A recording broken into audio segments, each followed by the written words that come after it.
Hello, good day to yous. I am here and we are streaming. Sorry about the missed session on Monday. I was having an off day. Just a series of really just feeling not great.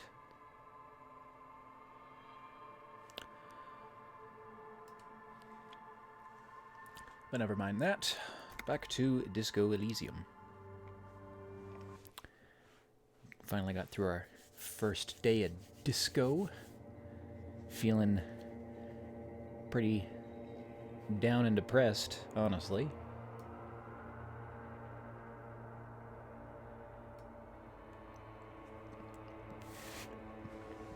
Hopefully we can make a better case in the morning, but for now we have got some sort of trip through the Eid to go through.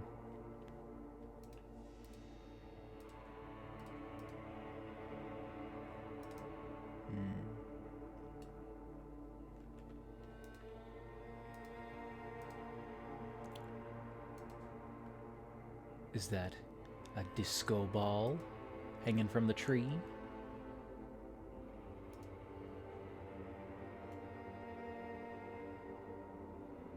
The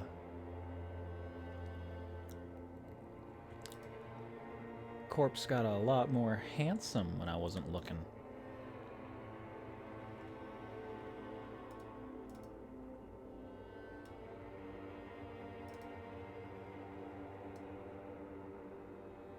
The world just kind of ends over there. No, I think it's just a weird shadow thing.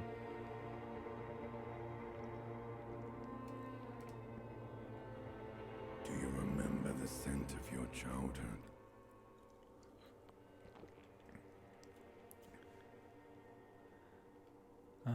Scent of the childhood. What did my childhood smell like?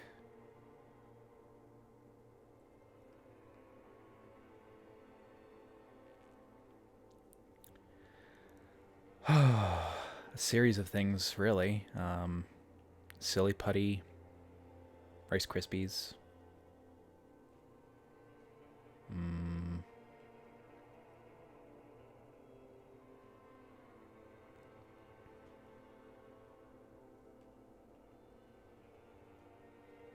I don't know, good stuff, sure.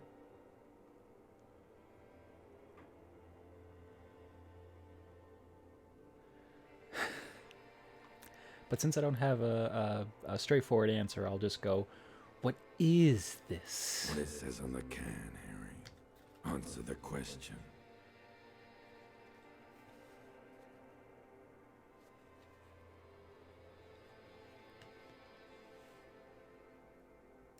You're not kidding anyone, Harry. You don't remember shit.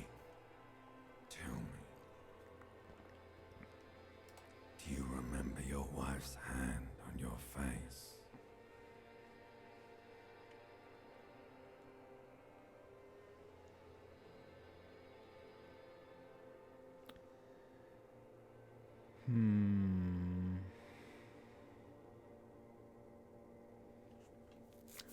Does Harry seem like the kind of guy who was left? Was he even divorced?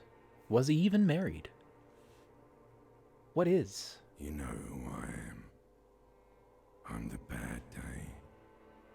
The one where you ask her, and then later in the streets, wandering. It's the worst day of all time, Harry dear. It's the flattest fresh soda I've ever had. She will hear about it on the phone. Reality will turn into a grotesque nightmare. This will be the last thing you did to her. Tell me, do you remember the love of your life?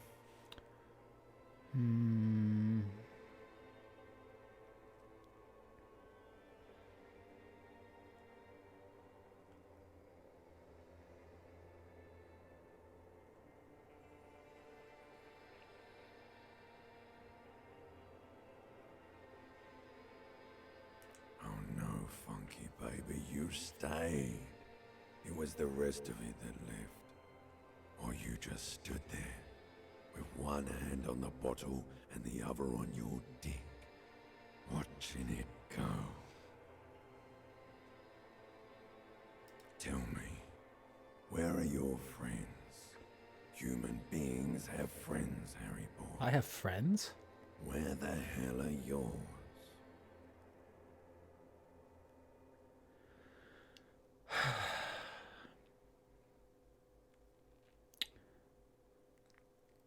There's really no undoing the past, Harry. It's best you move on with it. They were only cramping your descent into the abyss. Now they're gone. 3 times gone and never coming back. All of it. You failed. You failed me. You failed Elysium. Okay, as if I don't know. What is Elysium? Everything. The Pale and the Islas. On the surface. The outer magnetosphere. Burning, furious truth. 8,000 years of written history. You really dropped the ball, Harry. 4.6 billion people. And you failed every single one of them. You really fucked up.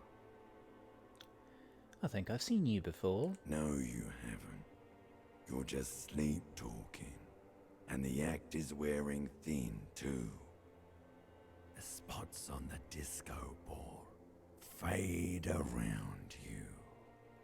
You'll be back in those cold snakeskins in no time, sweating up the bed.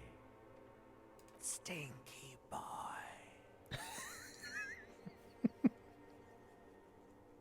Pew, stinky. You're not coming back from shit, thrashing around in that high conductivity state of yours, bumping into things and acting like a clown. Who are you kidding?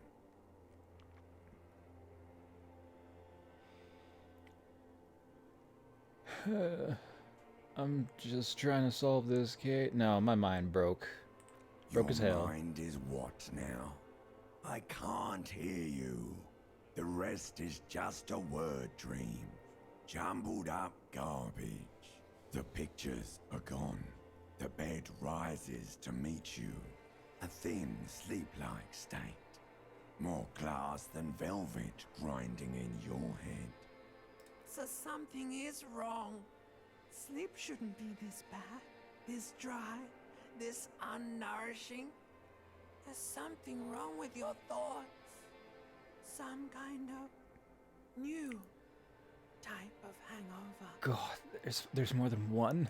Oh yes, party boy. And it's worse than the one before. Just think of the shit you saw. Here it comes too. So soon already. The silent alarm goes off in your head like clockwork. Barely let you sleep at all. Time to get those clothes on, Harry. Yeah, okay. I've had a sleep like that before then. Time to go to work in the shit factory.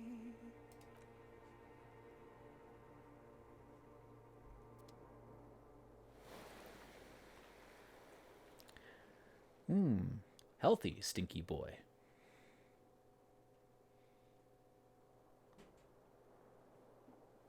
You gonna get up there, Harry? There you go.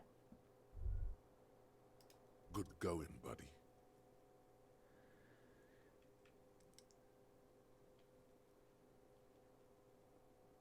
Yes. Wait till you see the one with the chick in it. It's gonna be a good one. You feel even worse this morning than you did last night. You mean, why are you so tired? Too tired and down to even think? It is worrying, isn't it? You can't be a detective like this. Detectives need to be able to think. I mean, I appear to be feeling pretty good right now. That's not really true.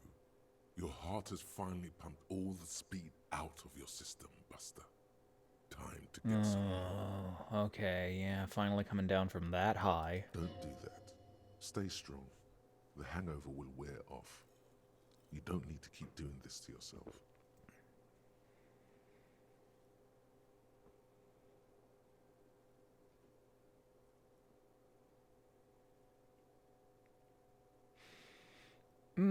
Could be important in my case. Speed is a potent central nervous system stimulant.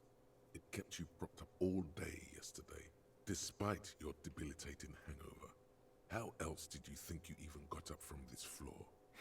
You got up from this floor The because of indomitable holy vow human you made spirit. 16 years ago, with me. To wake up exactly 7:30 every morning until the day you die.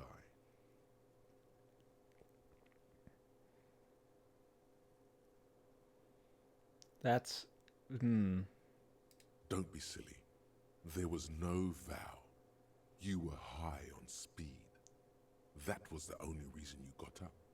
You can't detect without it. It's that simple. On a good day, I'm sure that's perfectly true, Volition, but Electrochem's been driving for a while. Are you sure? Ready to live as this pathetic shell of yourself for days?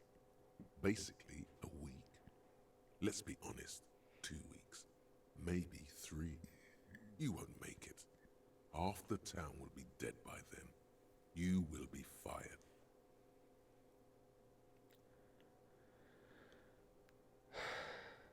Suit yourself, slow, sad shell man. See how you do without your spark. I will. There's plenty of other sparks to life besides sex, drugs, and booze.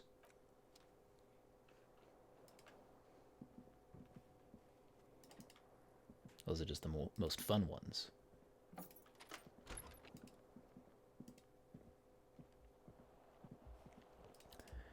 I was thinking about going out to the balcony to check for Kim, but maybe check his room? Not there, eh? Maybe he's out on the balcony? Oh, I don't know why he would be. He only has his smoke in the evening. It's a little treat to himself and a way to focus. The door is closed.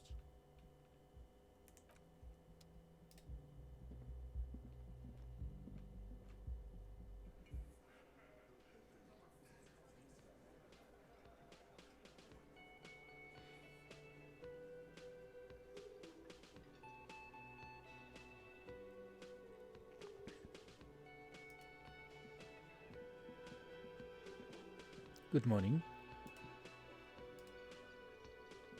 Morning. Looks like we can get to work at once. The union must have turned up. They look rowdy. We should talk to them.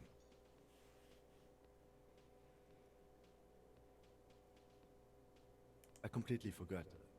Sorry, I had a rough night's sleep. It's them by the looks of it. Loud and nasty, just like the manager said. One loose thread less to worry about, and one big problem to replace it. One more thing before we do. We don't have to talk to them immediately. We can walk right past them, continue with our business. Yeah, streetwise. Zoom right past. Do it on your own terms. But aren't you curious to know what they have to say about the murder? They're in no hurry to leave. They think they own the place. Anyway, I leave that choice to you. Whatever you decide is fine by me. I mean, I'm here.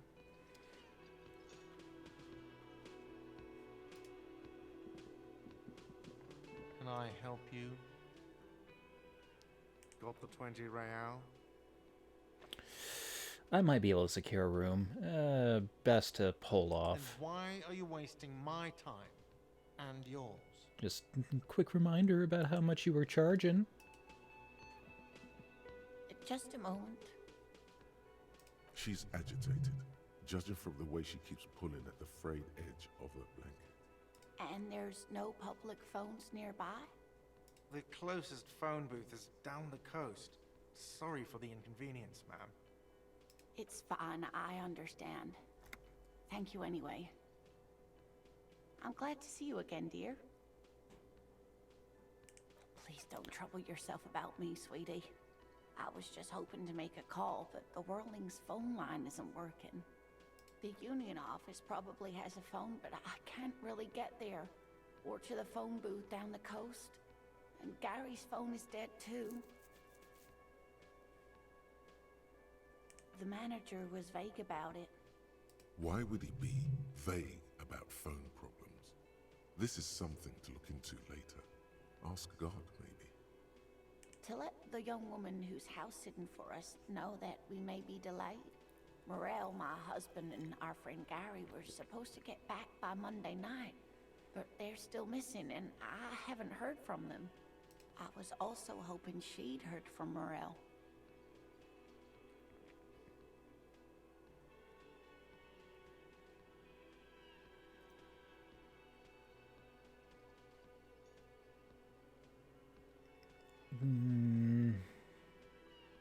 Sure. That's just it.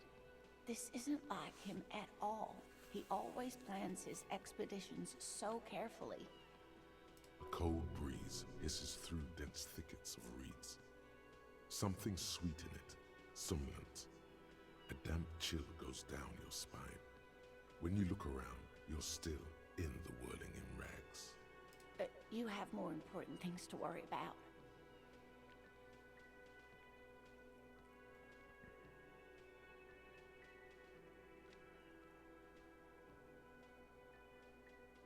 Just some field work, sweetie. Morel is a highly trained scientist. He and his assistant Gary are studying an extremely rare species of insect. But they should have returned by now. They were just going down the coast across the water lock to set a few traps. He said they'd be back on Monday. What could be keeping them? The water lock, that was broken. Could this be it?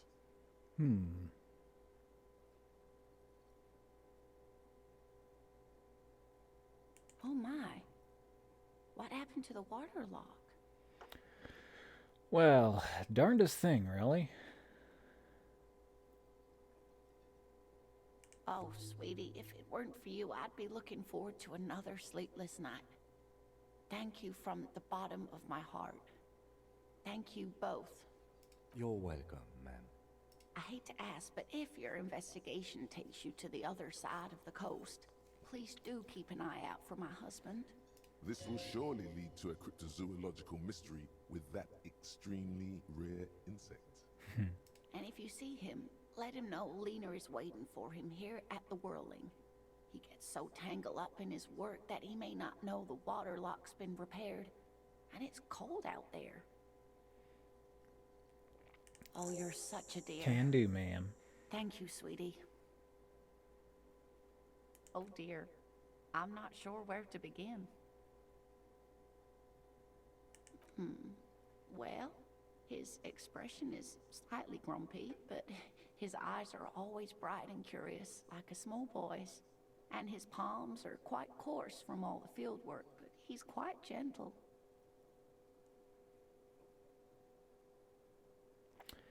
Height, build, hair color? Oh, well, he's a bit shorter than you, but with a larger frame. And he has longish white hair, usually a bit uncombed. You might say wild, even. The lieutenant pulls out his notebook and begins jotting down the woman's description. One other thing, he'll likely have all kinds of field gear on him, even if he's not out in the reeds, you know, just in case. I hope I've been useful.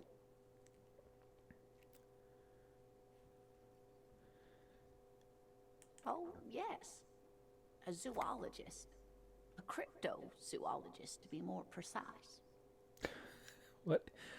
Yeah, no, I have a very probably different idea. What is a cryptozoologist? It's a pseudoscience that attempts to legitimize research into mythological beasts and urban legends. Ah, cryptid. That's one opinion, yes. And people are entitled to their opinions.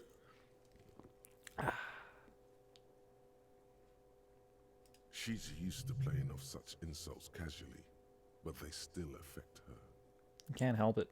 My apologies, ma'am. I did not mean to undermine your hobby. Ooh, hobby. It's not a hobby, dear. It's a subfield of zoology, one specializing in animal species that are so exceedingly rare that many assume them to be extinct or even fictitious. Searching for such species called cryptids is difficult and often thankless, and frankly, many scientists are too lazy to do it. Universities these days are rarely interested in supporting real research.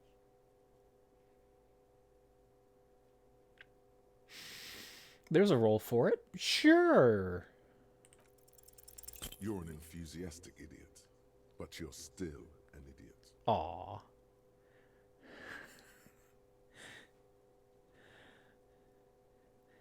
What do you got? Give We don't have it time to me for all. Cryptozoology 101. Let's get back to work, shall we? Okay.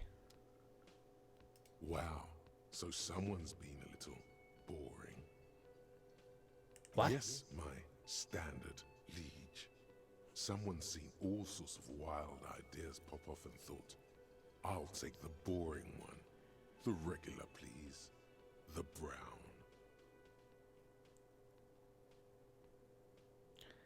Kim, am I boring? You? I wouldn't worry about that. See? You're so regular and vinyl brown, he doesn't even want to talk to you about it. Of course you do. Let's get right to it. My lord's copotype is regular cop. I'll let everyone know. I'll send out a telefax. Copotype. We're doing this again?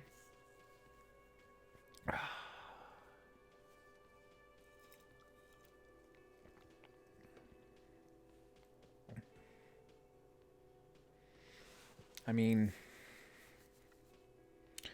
that does probably match my at-work persona, which is do my job, get it done, no fraternizing, no wasting time, just do the work.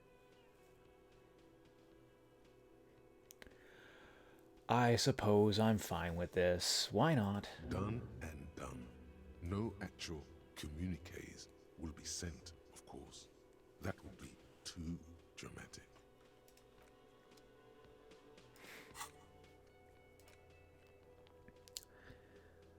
Fine moral.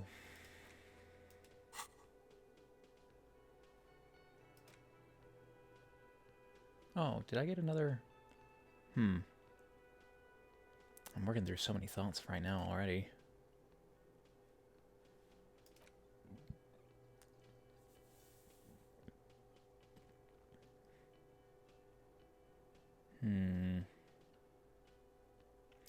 I did take an opportunity to look around at skills.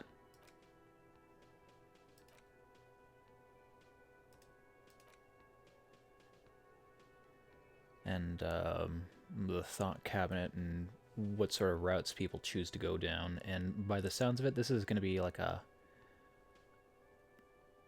Not going to say high risk, high reward, but the random aspect of what I get and the generally higher stats I get in return is, in my mind, more worth it.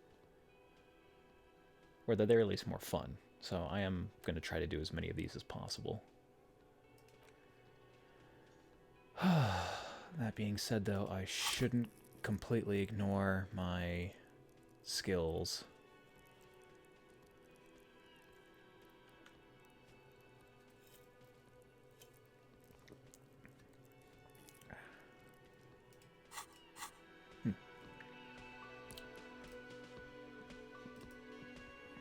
So our cook friend, yep, still in here. Ooh, what's he got going on?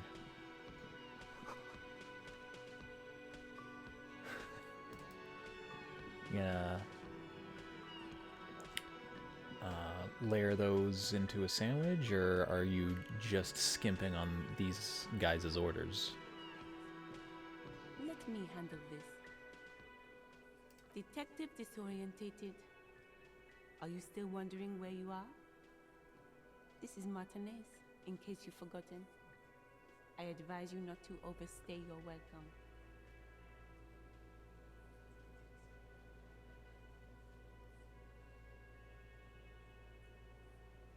Yes, extremely normal.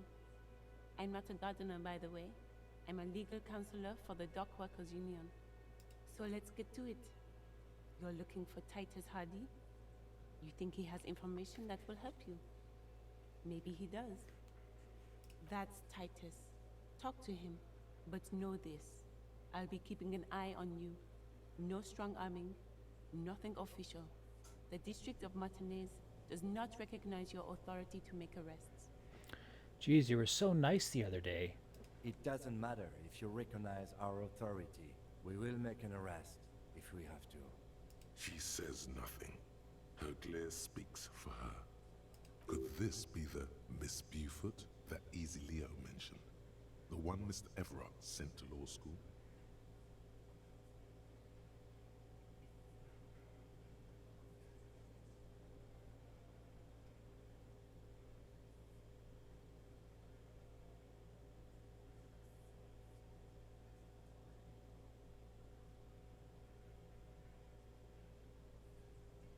What you want is of no significance, officer. Don't test your authority. In Martinez, you are no one. I suggest not wasting time on trivial pleasantries and focusing on why you are actually here. Titus Hardy. Even though she has excellent control over herself, something moved behind her eyes. In the way she stands. In her face.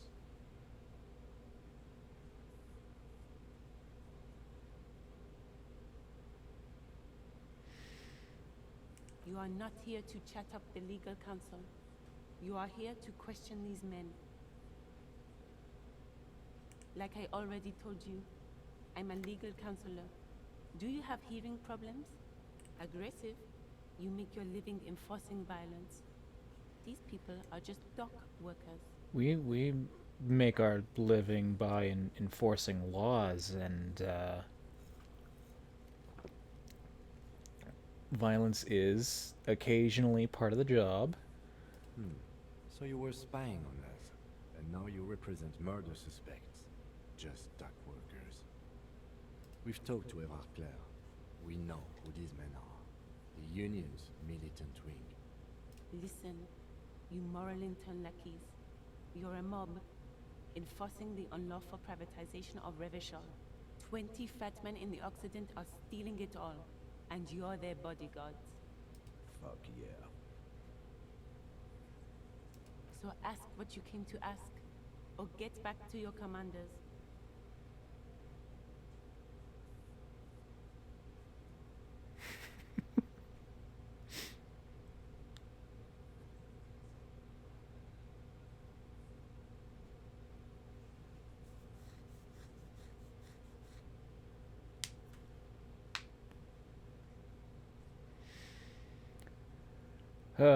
God. Let's.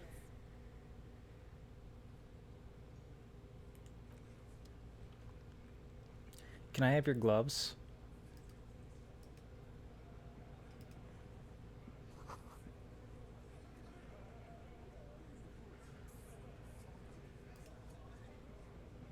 This is where you say your bed.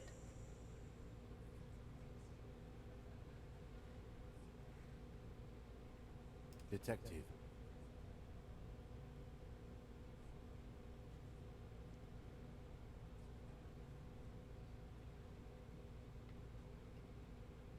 Oh, this is about him. A real looker, that one. You're sure taking your time, waiting for him to get ripe and pretty for you, huh? Oh, he was a real pretty boy by now. Real hot stuff. Letting out that pretty boy smell. Time to go to work in the shit factory! Easy, boys. These janitors have a hell of a job cut out for them. I mean, I wouldn't go in there for $1 million. You might want to start asking your questions now. It's not going to get better than this. No, no, no. I see it. You got business with my boys. You got business with me. He understood what you were doing, taking inventory of them. Yeah! You fuck with the Hardy Boys, you fuck with Titus Hardy! Relax, Dennis. No one is fucking you yet.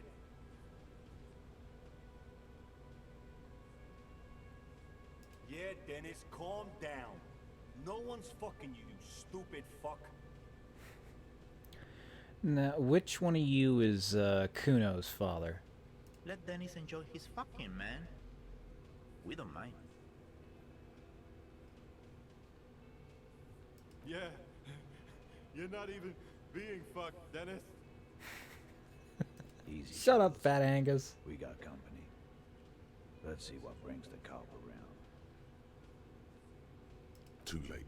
You already scanned the room. You got a pretty good picture.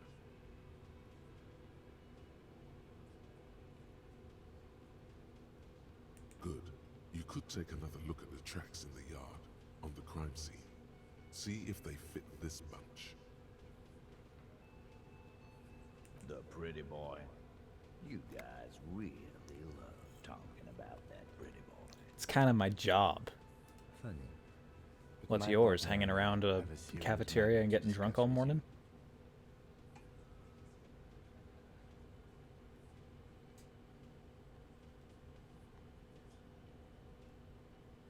Evrard? And what did he tell you? That we killed him? That we took a cargo belt from the harbor, went out back, and used it to hang him? Because we did. All of us together. I hope he told the story straight. I hope he told it well. There's a catch hidden somewhere. He didn't confess so that you could take them all away. It's too simple. Alright, boys, game over. He confessed. Let's go home.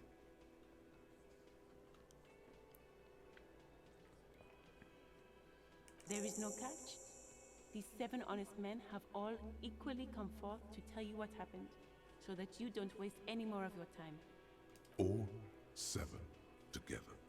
They're diluting responsibility. It's an anti-arrest tactic.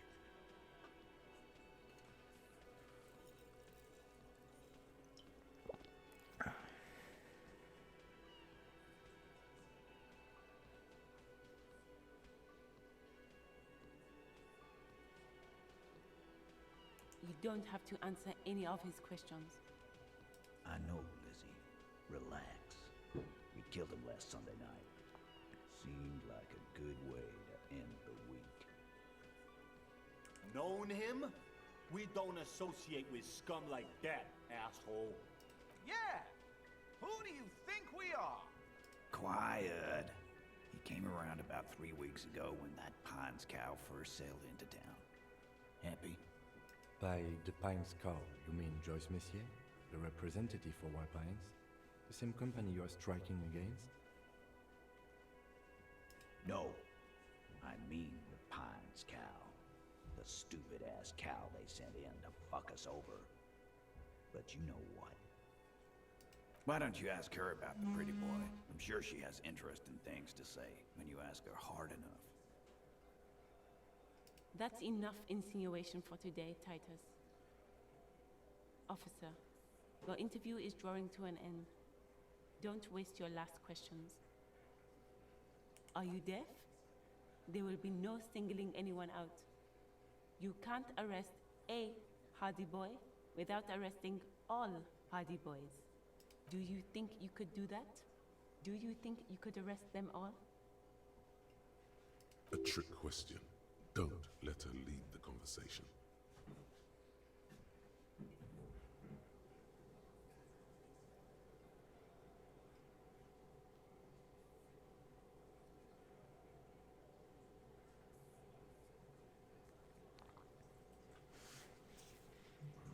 My only...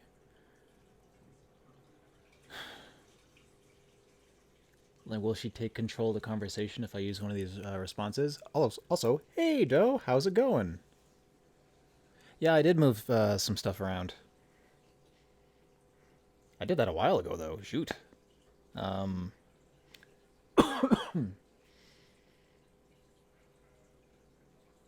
don't know. I feel like I feel like I did that at the start of the new year.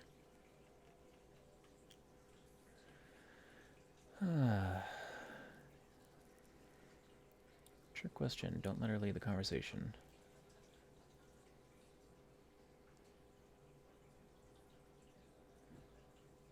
Okay, I guess if I was going along with it, I'd just say I can take them all.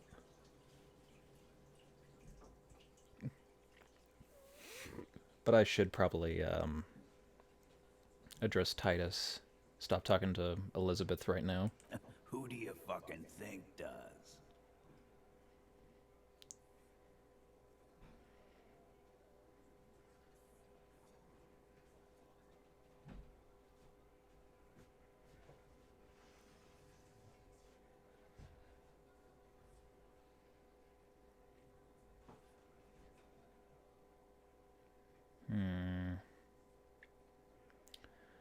What will advance my agenda further?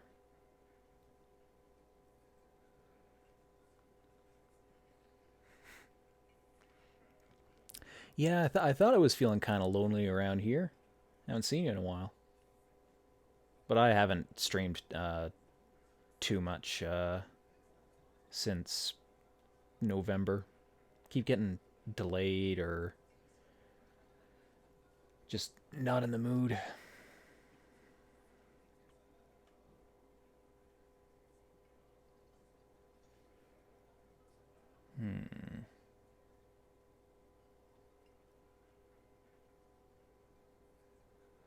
Eh.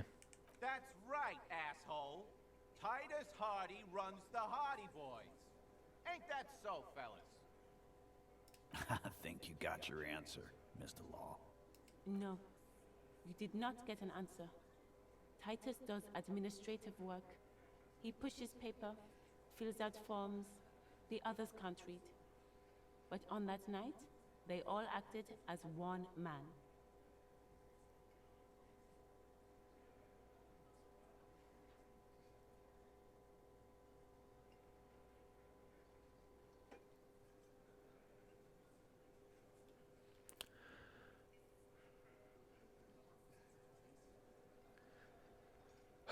Yeah. Why? 'Cause he was worthless mercenary scum. And he stepped out alive in my town. And he stepped out of line. What kind of mercenary? The kind that shows up when you start a strike. The experienced kind, too. Had Cohoy and Semenine written all over him. Ex-Oranese Special Forces.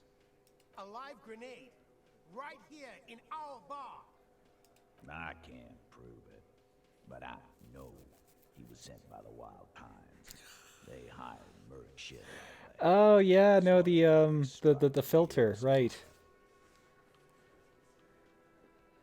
Thought it'd be better to employ green screen effect. You can see more of me and less of my disheveled, unfinished basement.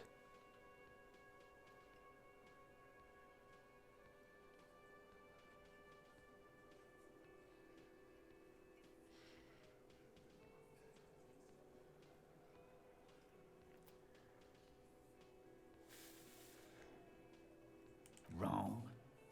He harassed women, raped one, harassed workers, threatened to kill some as a warning. From rape to harassment to threats of violence. Why the strange de-escalation? He regrets mentioning it. Hopes you didn't notice. To kill us all, if we don't open the gates, if we don't let the scabs in, if we don't bend over. That was before he started coming here. Yeah, He said it was his favorite joint now. Started to come in here every night. Drinking, grabbing girls. Grabbed one of ours mid-karaoke, right there on the stage. He grabbed someone? This is sounding a bit like my, my sketchy past. Oh, darn. Yeah, this girl's on the mic. A beautiful girl, young. Gets into the second verse of Lover Lake. The fucker grabs her legs, starts screaming. Show me your cunt! Why don't you show me your cunt? Then, he gets knocked on the head with a wine bottle. Doesn't even fall down.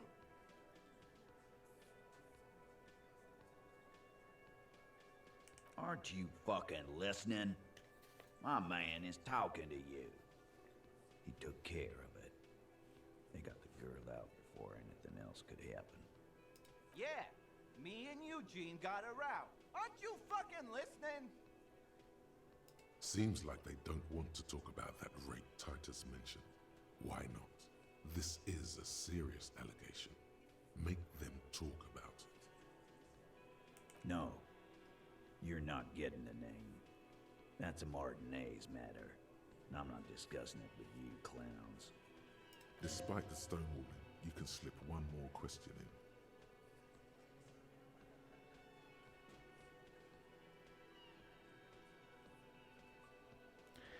In regards to this, or the whole interrogation? Because I might not want to...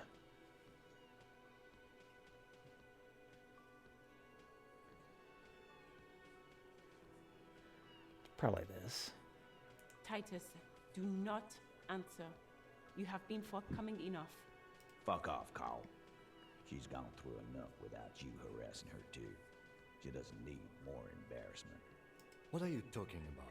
Embarrassment. If someone has been sexually assaulted, we need to... What you need is to get the fuck out of my face. I've had enough of explaining myself to you fucks. He's dead. It's done. As you can see, these men can only take so much baseless scrutiny.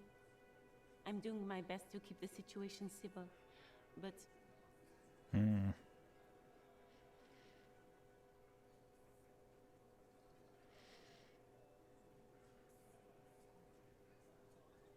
We hanged him up by his neck until he got real still. Wasn't that obvious, copper? Didn't they teach you anything at the cop school, idiot? Can you give us a few more details? Did you muffle him? We haven't heard any reports of screams. Titus, you don't have to clarify anything. But he's gonna. We overpowered him, dragged his unconscious body to the tree, put a noose around his neck, and hanged him till he was dead and steady. Then we left him for seagulls, maggots, and you fucks.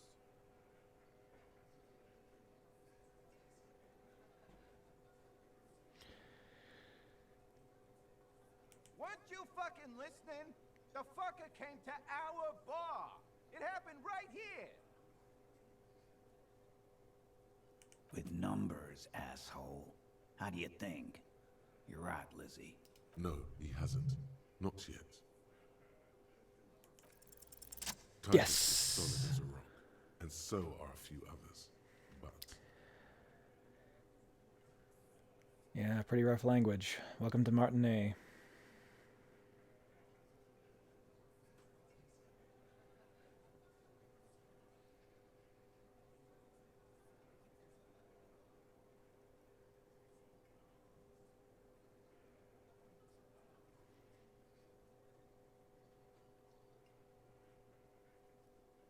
Elaine, who looks like he might be Titus's right-hand man, the least antsy of the bunch.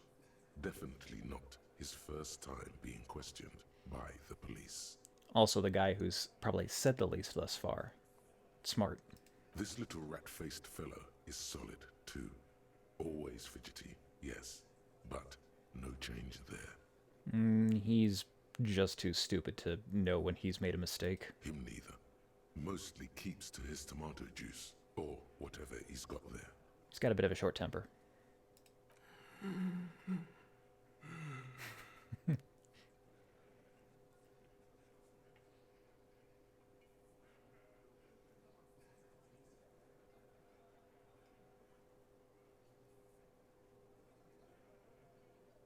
Fuck off, copper. This one is a stone wall. You won't get more out of them about the night of the murder. Not... No. Of course he's having trouble breathing. Just look at how fucking fat he is. Fuck off, Shanky. Angus is a powerful guy. All muscle. Keep your eye on this powerful guy. Sooner or later, he's going to break like a piece of twig. Like what, Copper? How many people have you sent to the Shays? Ever felt remorse for them? Or send them to Reunion to rot. For 20 years. For life.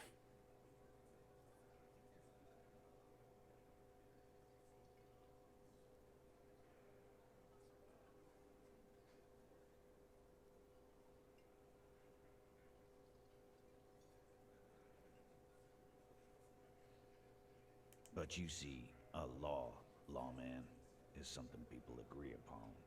And here in Martinez, we agreed that this man had to die.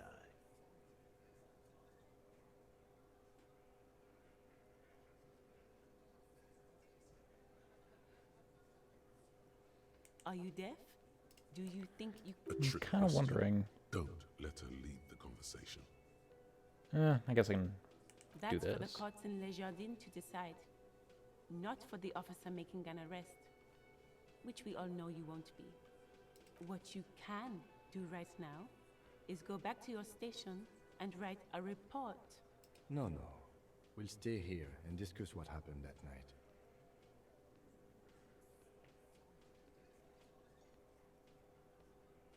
Yeah, lawman. Why don't you? Not in the arresting mood? By your side, the lieutenant keeps his hand away from his holster. You hear the nylon of his coat hiss as he steps closer. While the little rat-faced man reaches into his sleeve, there's a knife in there. Some of the others reach for their belts. Their eyes are light.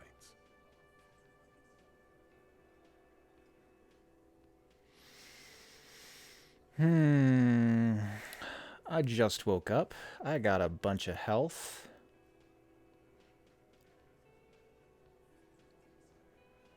But I'd be fighting off 6 guys? Maybe that woman. I don't know if she's gonna get involved. Oh wait, 7 guys. Maybe that woman. But yeah, I don't feel like she's gonna get involved in this.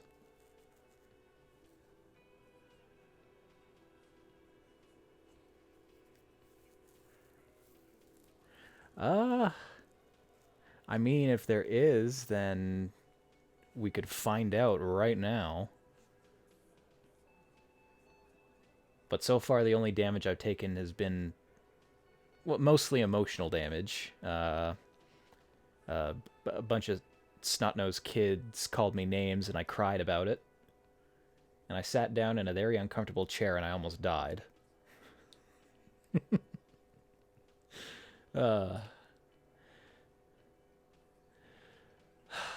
So a full-on fight might be a little more than I can handle in reality.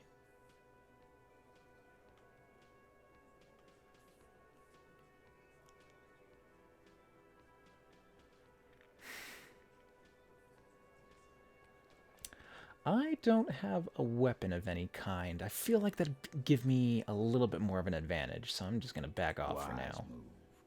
You made the right choice there. Now Mhm. make another one and get the fuck out of our booth. We're not gonna do this again.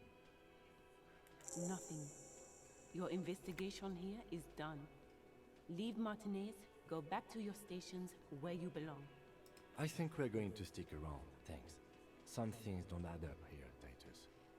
I've done this job for long enough to know that people don't just confess to first-degree murder, even if it is a group responsibility. We're going to look into this. Good luck with that. You've heard everything a rent-a-cop is gonna hear from us. Real law officials. You're lucky you didn't get a beating. Forget about their games. You've mapped out the characters. Reading the footprints in the yard should be easier now. Godly authority. Well, that's not happening.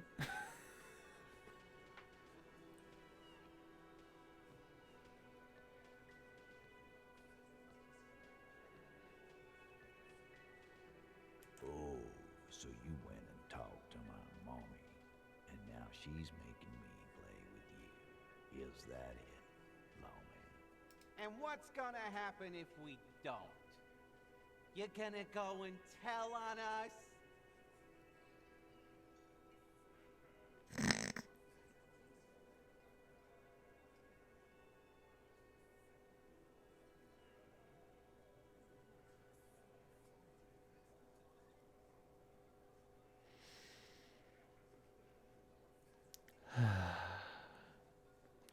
While I would love to, nah. Yeah, I heard him. Now fuck do you think I'm doing here? You'd have your ass handed to you if it wasn't for the boss man's word. Let me state this very clearly, capo. Hello, officer. I'm Titus Hardy, and these are my boys, Hardy boys. How may we assist you? But having Everard back you up like that did seem to have some effect.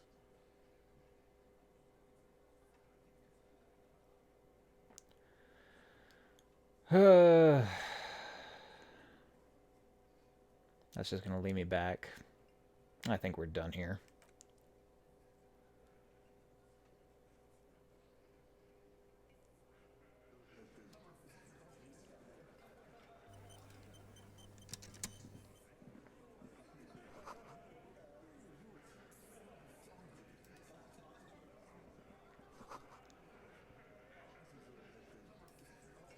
Behind the dockworkers, a ceiling height window.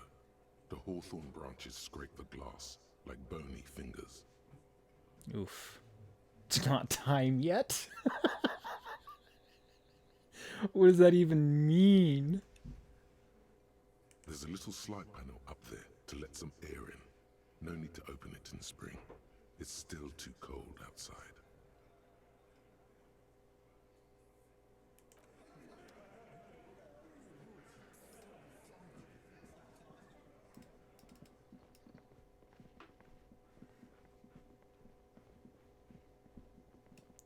You don't have anything more to say, do you? No. You have less than nothing to say.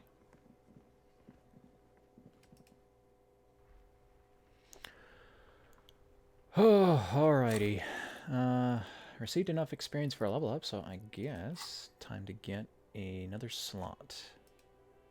And start working on another thought. Okay, so it looks like you got a bit of the normal in you. Touch of the regular. 4 grams of Johnny Normal Cop. Who would have thunk it? You, the extremist of all cops. You said some pretty boring things back there, and now you have 2 choices.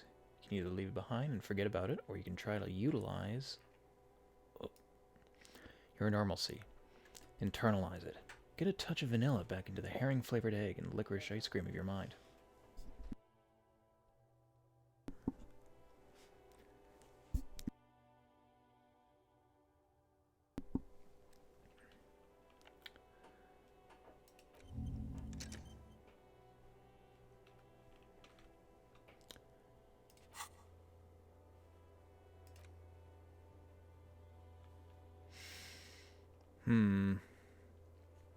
Gonna be pretty hard pressed to do that.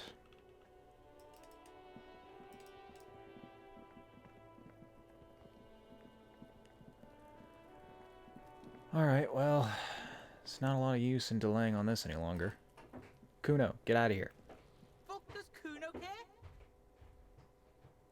Kuno Alright, fine, whatever. God, that's all you do for 2 days is throw rocks at a corpse? Did he always look like this? I know we found clothes in this bin here, but I feel like he was wearing something at least. There he still is, looking right through you, with Yeah, his I'm gonna right fail eye. this. Oh, I got The a better body chance right below now, though. is entirely dedicated to that corpse smell. Emitting it is all it does now.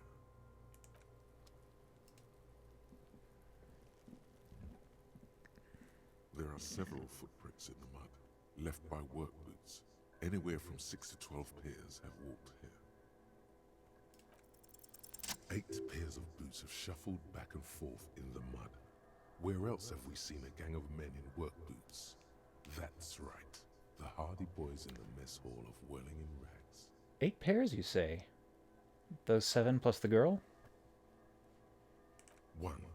Standard work boot. Steel reinforced toes. Number 46. Just like Titus was wearing in his booth. This is the big dick, Titus Hardy. The one with the ball cap on his head. Is it? They didn't even bother to change boots. Putting them on the scene is easy. Maybe even too easy.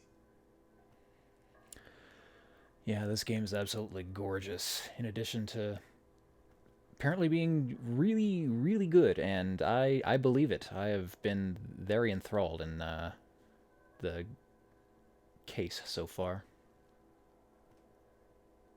2. Standard work boot. Steel reinforced toes. Number 44.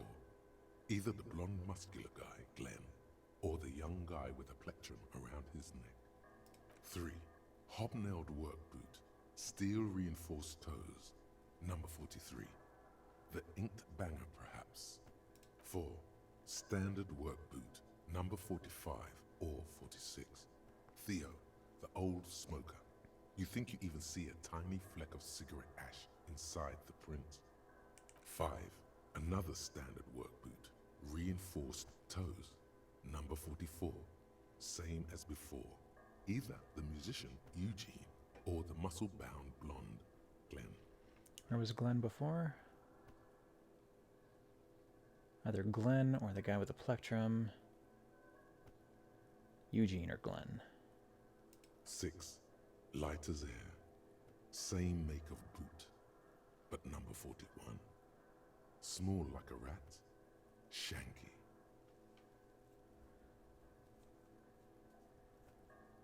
I should have gotten this earlier. I mean, I don't know about that. Oh, okay. Captain Hindsight. I should have gotten this earlier. Better late than never, detective. The whole world is dark, and the tracks burn in it with strange beauty. 7. The glowing outline of a standard work boot. Number 46. The imprints are twice as deep as the others. The weight exceeds 200 kilograms. Fat Angus. Carrying something? 8. Another standard work boot. Number 44. There's an aberration in the pattern of the sole. The right sole is smoother, more worn. Curious. A missing 8th Hardy Boy. Somebody who favors one leg over the other or has mismatching shoes?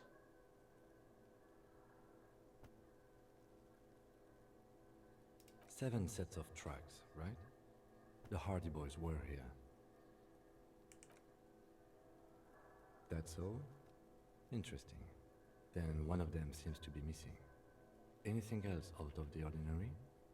Note to self. This would be a good question to ask Titus. Where's the 8th man?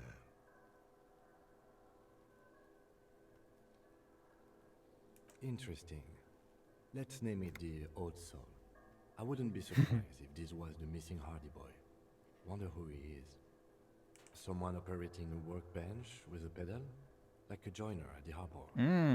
Yeah, that would do it.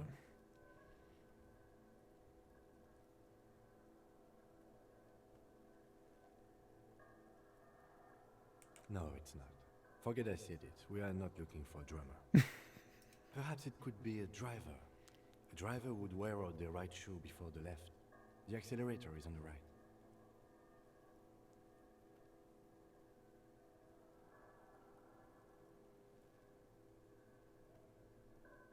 He doesn't seem to hear you.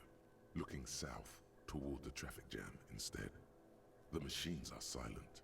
The engines are all turned off. We should keep our eyes open around the traffic jam. See whether anyone strikes out as a potential suspect.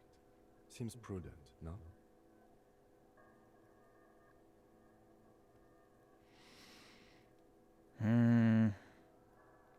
Yeah, I'm sure.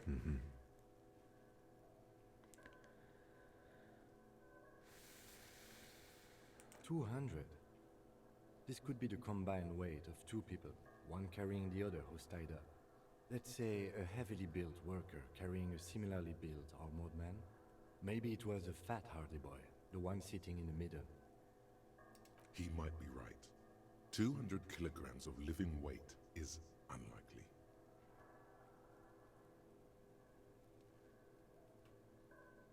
Possibly, yes. I'm guessing that's the skinny hardy boy.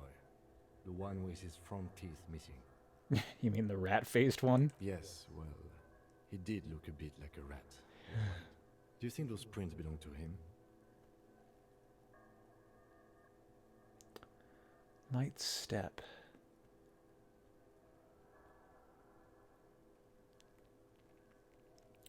Probably. I could still be wrong, but I'm probably not. A week, maybe? 7 days would fit the time frame provided to us by the caller, who reported the hanging. It is not impossible. I pulled last week's forecast for coastal Havashol. 7 days below freezing. The day before, the day of his hanging, was the last warm day. Correct again. Sub-zero temperatures would preserve the tracks in a good state. The commotion here could have taken place a week ago. What do I think? A mob of people brought something heavy to the tree. One of them was carrying the victim. They shuffled around, especially under the tree. But how'd they get it in the tree with that shitty ladder that not even a child would climb? Then, after hoisting him up, they stood in a semicircle facing his direction. At first glance, this appears to be a lynching. Indeed. They all stood in a row here and looked at the tree. So far, so good. Only one thing missing. Of course, there were 8 tracks, but there are only 7 Hardy Boys. There's one pair missing from the Union box. The 8th pair. I'm going to say it was our old soul. So where's Odd Soul? Yes. I doubt the Hardys are going to tell us who this person is. For now, it's best if we just keep our eyes open. I'm sure our investigation will eventually lead us to the Old Soul. Okay, I've put this off long enough. Time to plug my nose and get it over with. There he still is. Actually, wait a sec. No, can't examine the tree anymore.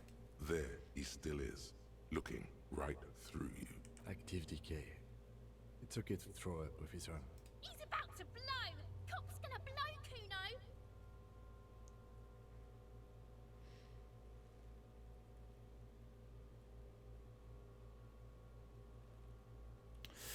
I've waited long enough. Let's see.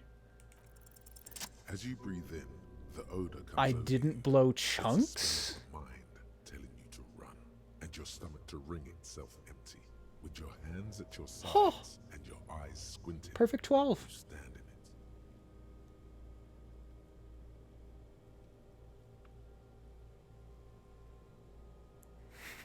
If I'm gonna get a good roll, it's, yeah, gonna have to be on these legendaries.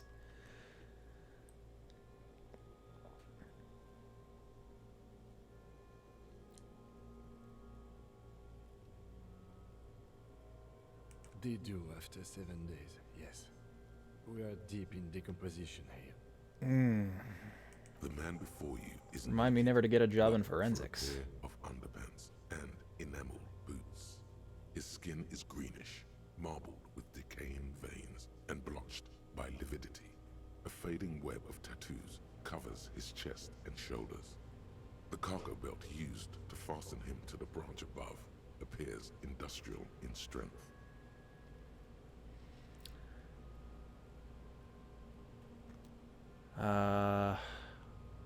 Concrete shoes to weigh him down, or are those reinforced leg guards of some sort? The material appears to be ceramic. Its clean white stands in stark contrast to the decaying flesh above the knee. The man wore thick polymer socks, probably for padding. A fine array of interlocking plates covers them. Delicate and fragile, they feel alien to the world around you, out of place somehow. Mm-hmm. These are clearly not boots. They're armor, possibly part of a larger set. Indeed. Technically speaking, these are sabatons, not boots. The lower half of full plate? Ceramic plate. Zirconium dioxide, most likely. This is where the make would be. Under the heel. Fair weather. Fair weather model T500 VE. I'm guessing that's vitreous enamel. This is advanced stuff.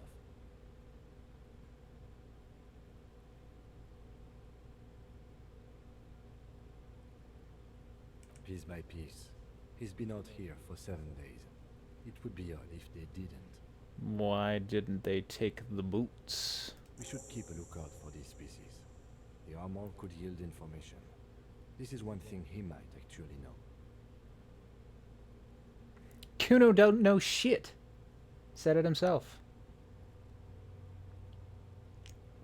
The sabatons dangle off the man's decaying form, ageless and synthetic.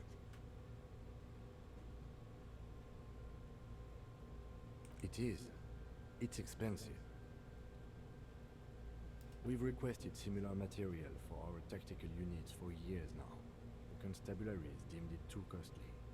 In that time, we've lost 6 men to semi-automatics.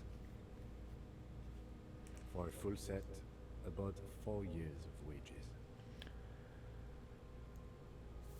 By catching, do you mean, let's not log them as evidence? Let's No, not that, not that. Well, no.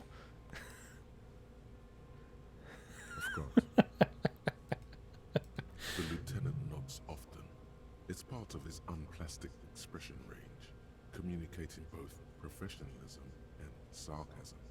This time, the latter.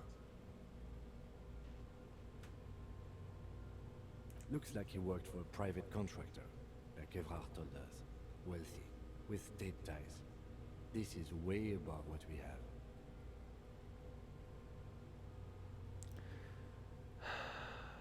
Well, yeah, I guess I can remove the boots. I'm gonna have to take them anyway. The stench fills your nostrils. As you push downward, an ominous creaking sound comes from above. Don't fall on me. Stop! Pig's gonna pull his head off. Brutal!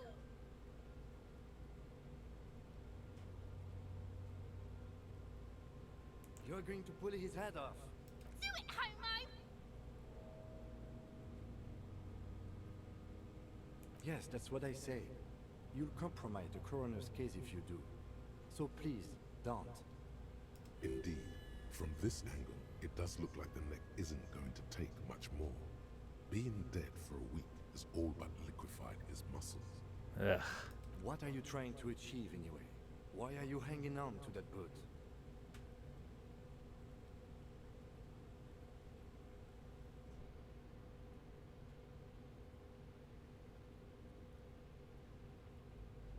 I didn't even want to take them off. Try what exactly? If you can't experiment, how will you learn? I have no idea why. I don't think we should do anything just for the hell of it. Besides, there's no way you're getting them off. All the organic matter in his body has been flowing down into the boots. They are fused to his feet now.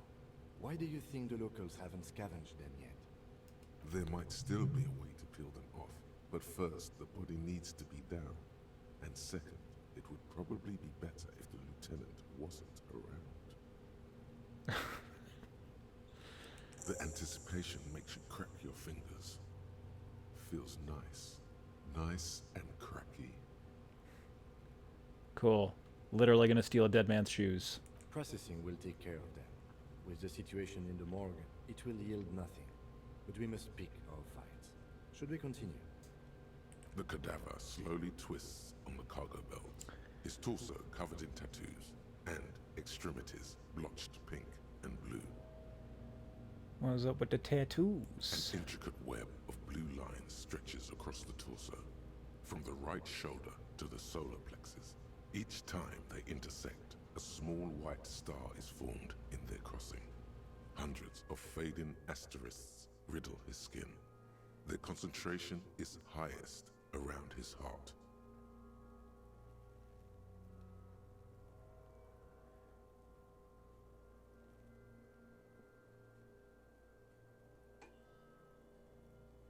Of no nation that I know of. If anything, it reminds me of religious illumination, last or penultimate century. Men who live harsh lives often turn to innocentic worship. But which one? I see no trace of a humanoid figure. I agree.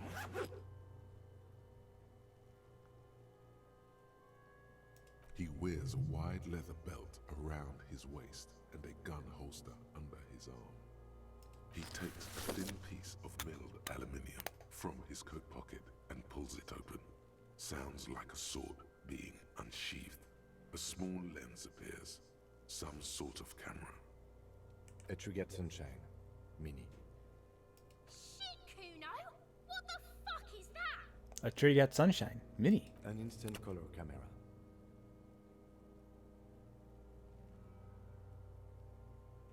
I have only 2 ampoules, so nobody move. I don't want to waste one. A sound, a shrill flash, followed by the breaking of a small ampoule of glass. You see streams of color pour onto the thick, glossy piece of paper, rolling out. In case we need it.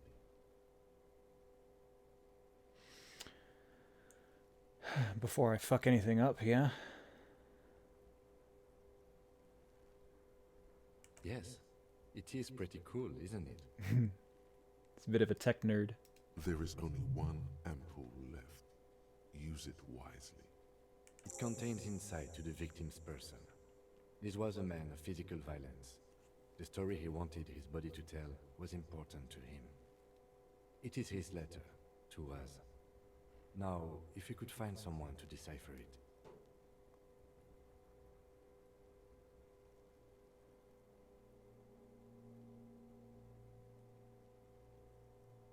Here, a souvenir. Don't lose it.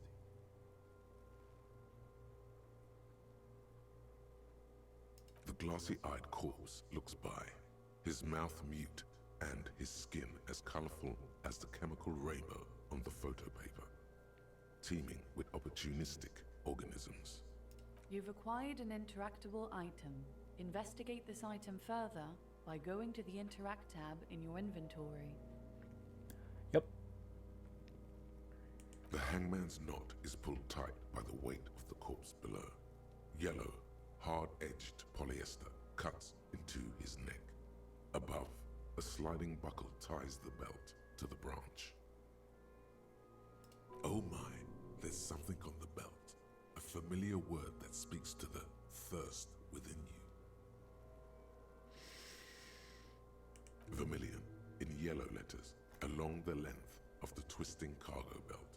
Only a deep longing for vermilion golden spirits lets you decipher the fading logo of the local brewery. Extremely.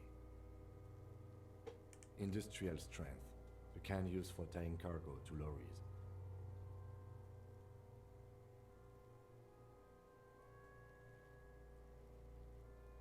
Yes, it looks like they use whatever was on hand, paying no attention to not incriminating themselves.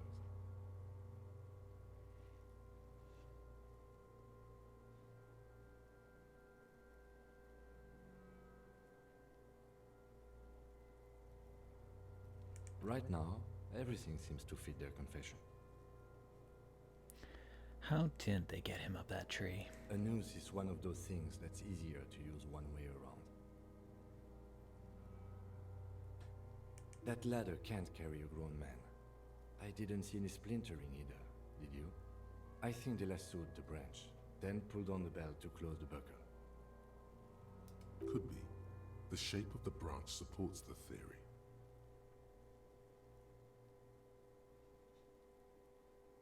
It's not merely polyester, it's steel reinforced. See these lines? This is where the wires run. I see rabbits for more than 20 strands. This makes getting him down much more problematic than I had assumed. Can't just cut him loose. The cadaver hangs from the cargo belt, limbs limp and torso covered in tattoos. His eyes are milky white and blind to the world, protruding comically from their sockets. There is no one home, just subaquatic terrors there. Dark brown hair grows on his head. His face is ready to explode from the organic processes inside. The death's head grin has passed. What remains is an unrecognizable mess. All right, imagination, take me there. The corpse Boo. is dead silent. You have no idea why you just said that. Who is he? He is male, 4250, with an athletic build. Athletic? That potbelly? The corpse looks right through you as you distance I yourself suppose from that's its probably just the stench, death. eyes like a shark.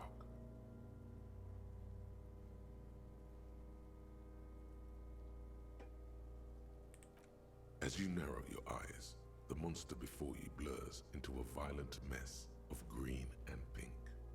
This is a trick. You've done it before. Pink is where the blood settled in the first hours post-mortem. You can use it to see if the corpse has been tampered with. Does his position at the time of death match the discoloration? Discoloration on his neck, his face, his hands, and his stomach. Only the lower extremities are pink with a dash of blue. His fatted hands, thighs, and his neck, just above the noose. The rest of the corpse appears dark green in the cold spring air. I see it. His neck too. The lividity goes right up his chin. We have good, well-pronounced discoloration here. The monster comes back into focus, an explosion of color, coursing with dark marbled veins. His stomach appears pregnant with something. Black liquid streams down his thigh and onto his boot. Oh, God, that's not going to be fun. So, what do you think?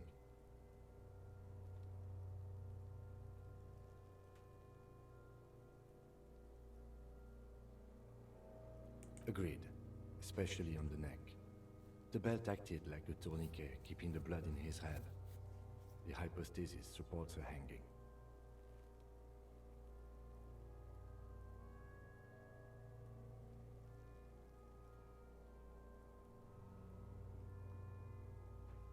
Everything here seems to corroborate that assumption, but we should still get him down before assigning a probable cause of death.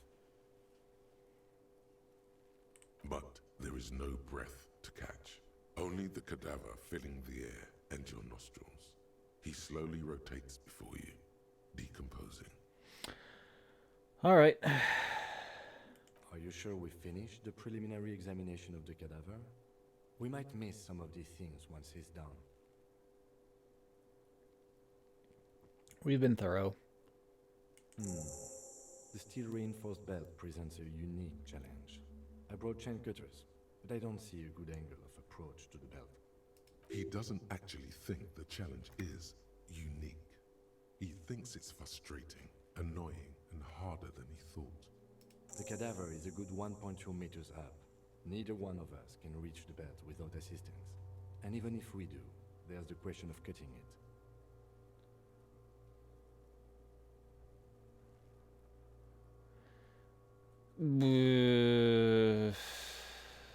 If we talk to Claire, then we might be able to get some help.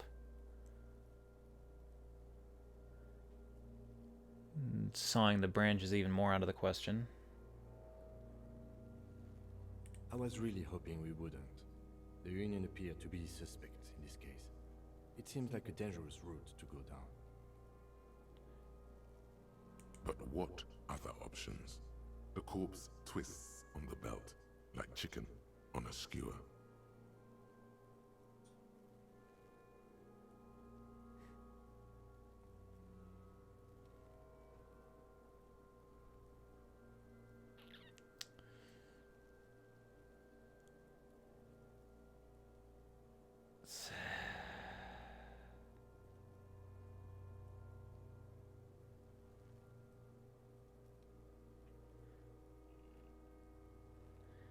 Jokingly, I say. Yeah! Bang bang time, pig! Shoot his head off! How? Where the buckle ties the rope to the branch, that's a good spot to aim.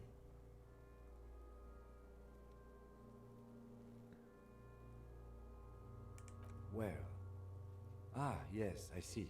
If the shot hits that, there might be a chance to release the belt. Although I feel like we'd be better off maybe using a stick. Yeah, now we're talking. Entertain a Kuno with some shit. Instead of just firing our gun off in the air. They'll miss! The pigs will miss, Kuno!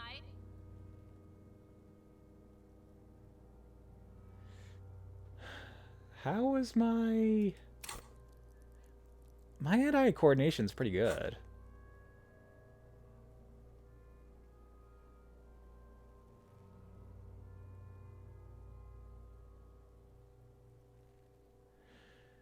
I don't trust Kim's hand-eye coordination. The guy seems to be rather short-sighted. The lieutenant's brow is furrowed. He appears too deep in concentration to even notice what you said.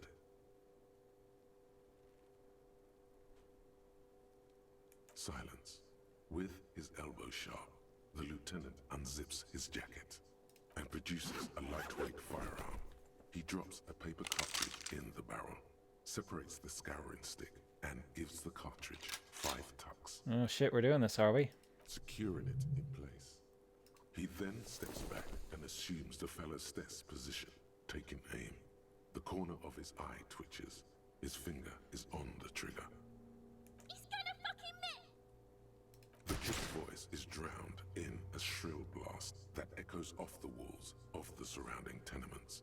A cloud of smoke slowly parts in the air as the lieutenant steps back and says to himself, God damn it. A lot of things were wrong with that shot. The fellow's test was the wrong choice. His shoulders were raised, but above all, he cannot trust his eyesight. Mm-hmm. Fucking idiot! Mookaba asshole! Kuno could have hit it easy, but then Kuno's not fucking handicapped, is he? Well, you heard him, Kim. Give Kuno the gun. Maybe he can get it down. Kuno's sorry too. Kuno feels sorry for the Beano Cloud. The lieutenant doesn't say a word, just looks at the gun in his hand. I have to say, it's beginning to look unlikely we can get him down without assistance. You know, you don't feel like too bad of a shot yourself.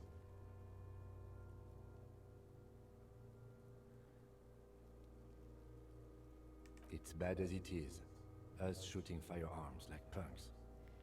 We've already unloaded one shot. Go ahead. I'm not stopping you.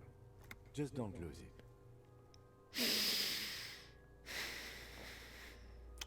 I'll try not to.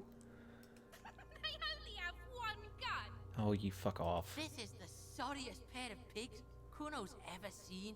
Hey, Kim's a good cop. I'm the sorry sack of shit who can't hold his badge or his gun. Yeah, take it, you fucking banana boyka! Take it and shoot yourself in the mouth! The cold piece of bakelite and gunmetal is surprisingly light. Your fingers fit right through the guard, instinctively resting on the trigger. The fuck are you waiting for, Kuno? Tell him to shoot himself in the mouth! The buckle comes into focus in your sights.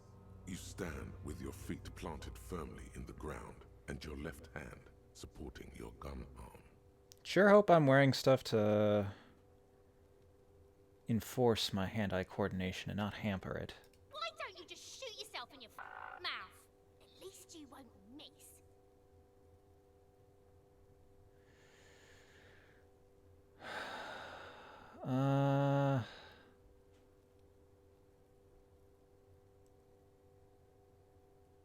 Oh god, I didn't even notice your name is Kunoise.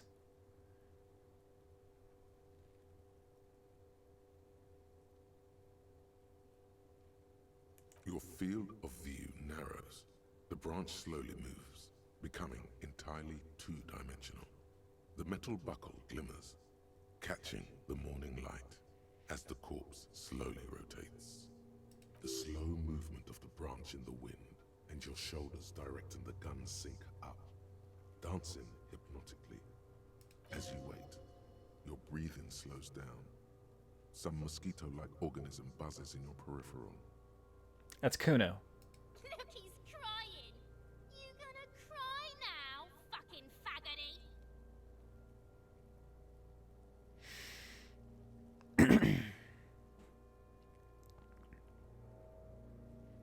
Yeah, I need concentration here. What? You gonna fuck me? You wanna fuck me, pig? Is that what this is about?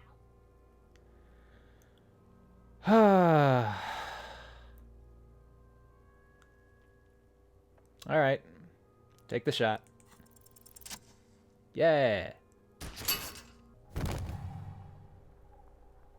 The buckle explodes into tiny pieces, coming loose with a whir. With your hand numb from the recoil, you look at the body slump down. For a moment, the man appears to kneel in front of you, looking straight at you, helpless, trapped within itself. Communism.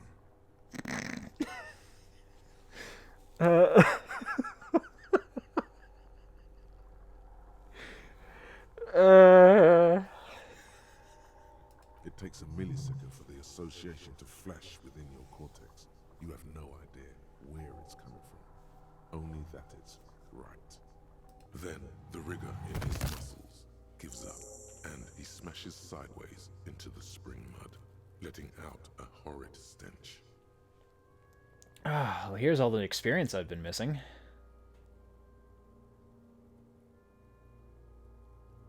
RCM, baby. Ace is high.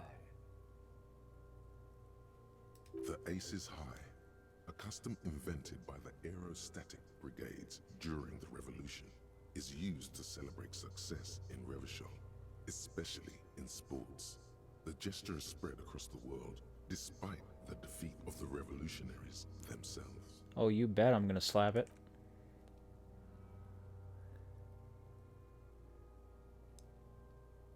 The lieutenant takes a little hop to perform the customary salutation. Your palm hurts from the slap. It's precise and down to the point. I knew these guys were.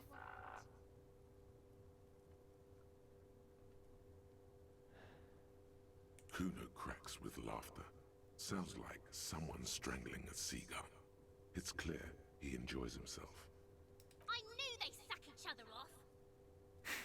We will perform a field autopsy and determine the cause of death. But before... Excuse me.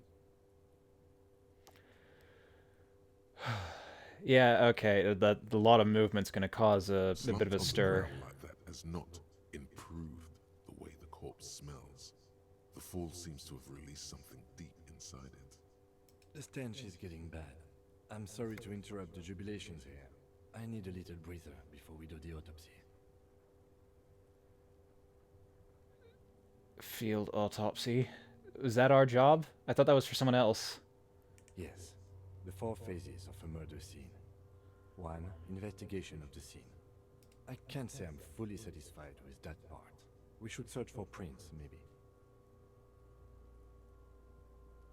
Wait, I mean, did we not? 2. Initial examination of the victim. We were pretty good in our efforts, and the autopsy will provide another chance. 3. Field autopsy. This will not be pleasant or easy, and it will have to be performed on the scene. The fuck are they on about? Kuno, you're gonna want to go home. Cops are gonna cut his shit up next. 4 and final, transport of the coroner's case to the district morgue. I'll do that. God, it stinks. Do I have medical training? Sure hope I can pull that out from the recesses of my mind.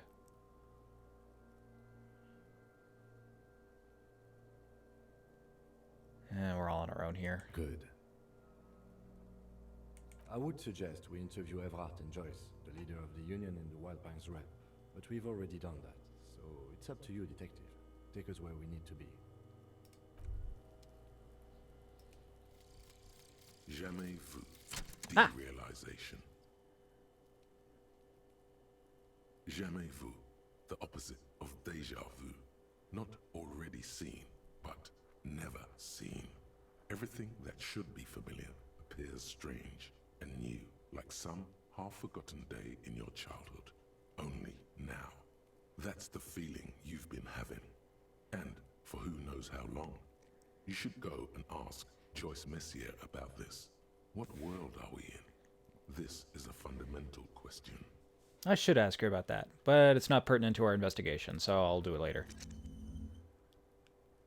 Hooray! Oh, new thought?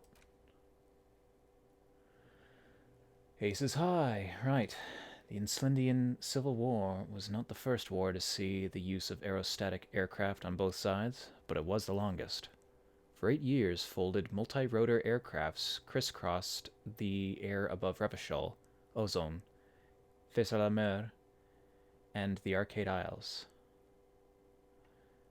They made sweeps over sandy beaches and shot each other out of the blue sky, then sank as wrecks to the bottom of the sea. The Aces High was a custom on the revolutionary side, performed by squadron mates after landing. Lieutenant Kitsuragi likes it. Why is that?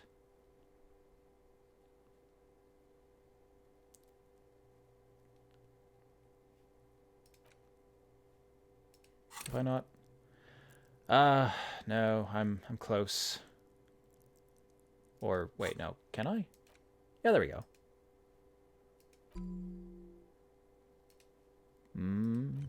More thoughts, more thoughts. What did this actually get me? Bonuses from the thought. 1 experience for every orb clicked. What the hell is an orb? Is that the little interactions I have in the world?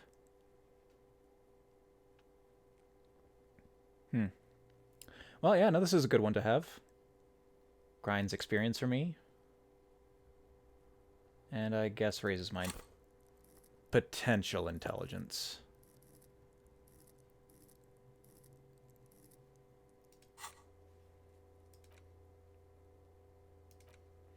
Talk to Kuno. Get the boots when Kim's not looking. Ask around about that tattoo. And yeah, time to do the autopsy. All right.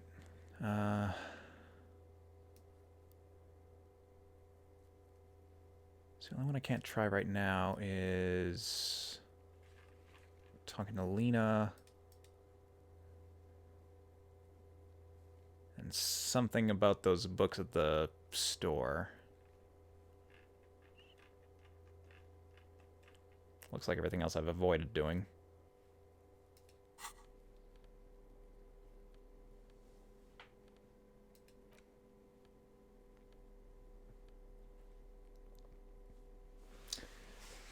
Yeah, let's see what we got here. Savoir-faire is probably not going to help me, so composure's fine. Oh, I don't have any other shoes, as it is.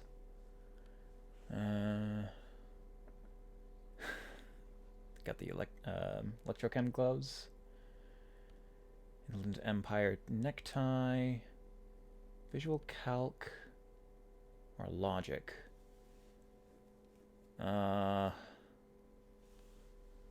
Visual calc's better for figuring out how things happened, and this is better for processing why they happened. Jacket, I believe, is fine.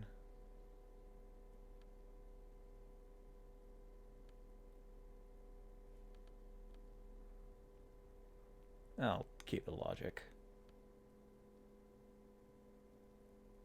Ooh, more reaction speed. Guess I'll wear that hat.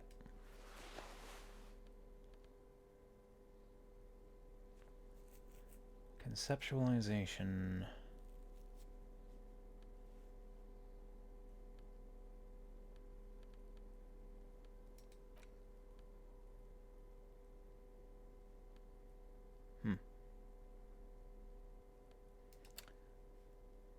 An intricate web of blue lines stretches across the torso of the hanged man. From the pattern still kind of has an ethnic feel to it, but nothing familiar.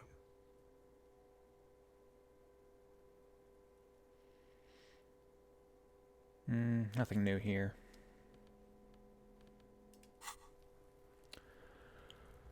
Oh, alright. Kuno. Fuck does Kuno care?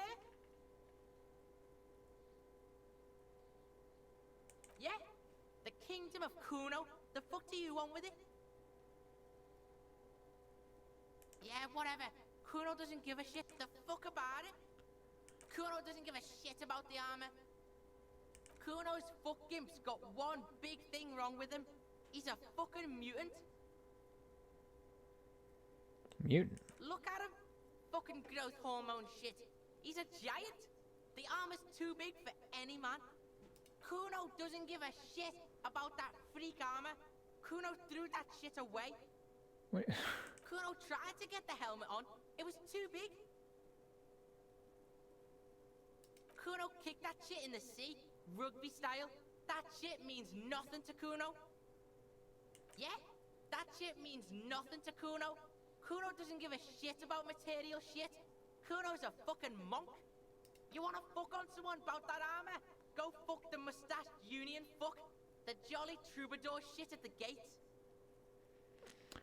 That big guy who's obviously been hired to start that union bashing. Yeah, cock and boot. You know that jolly union cow fucker? Came around talking about cows or some shit? Came around pretending like he cares about cows?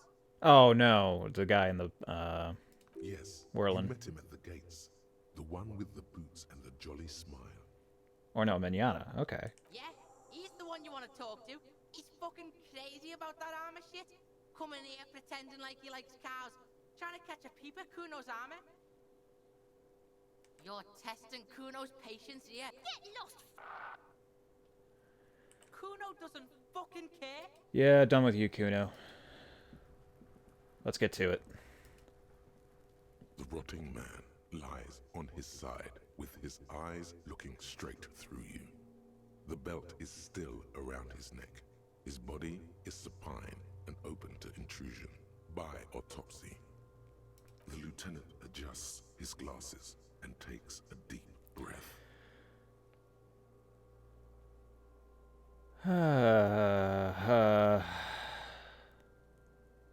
Come on, officer.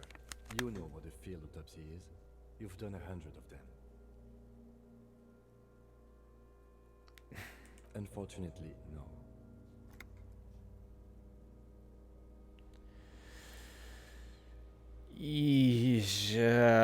I'll leave the extra gooey stuff to you then, because I blew my chance to get gloves earlier. And hygienically? Alright, fine. Let's not go glove hunting, please. Let's use division of labor. I perform the anatomical side, while you take notes.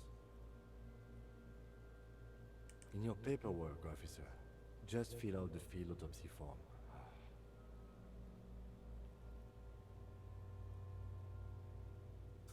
Now they only have one paperwork, too.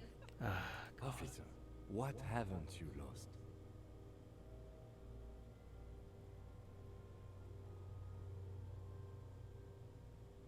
Yes, barely. I can give you my paperwork. There's an autopsy form there. Several, actually, but only if it helps move things along.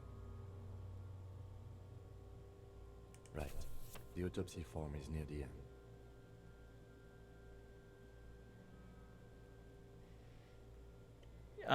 I've annoyed Kim enough. I'm not going to look at his notes. The dead man stares in silence as you crack open the ledger.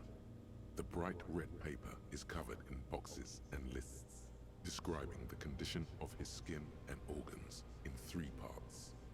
Above those, an 11-field info form needs filling out first. It begins with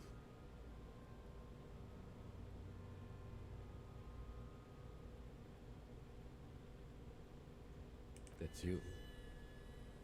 the corpse is indifferent to your scribblings, just lies there. The next box says Case number? KK57 dash 0803 dot 0815. Next. NA. Next. NA.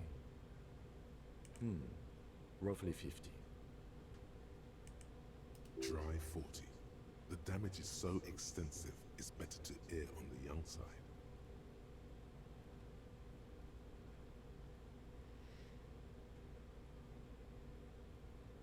He nods. Mondial. The pudgy mess of curdled meat looks neither mondial nor anything other.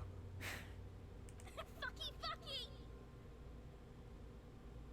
Male. Pigs can have sex! Nor does he look male, with his pregnant belly and indistinguishable face. Unless we have some sort of identification, same as We're age. still going with March 4th. 51. Oh, or we do have info about this guy? What else? 9. Body identified by is non-applicable. 10. Case number is the same as the coroner's case. KK 57 0503 0815. Listens, motionless. Yeah, it's got a pretty nasty food baby that's been curdling away for a week. Only one box remains. None. At least not after the initial examination.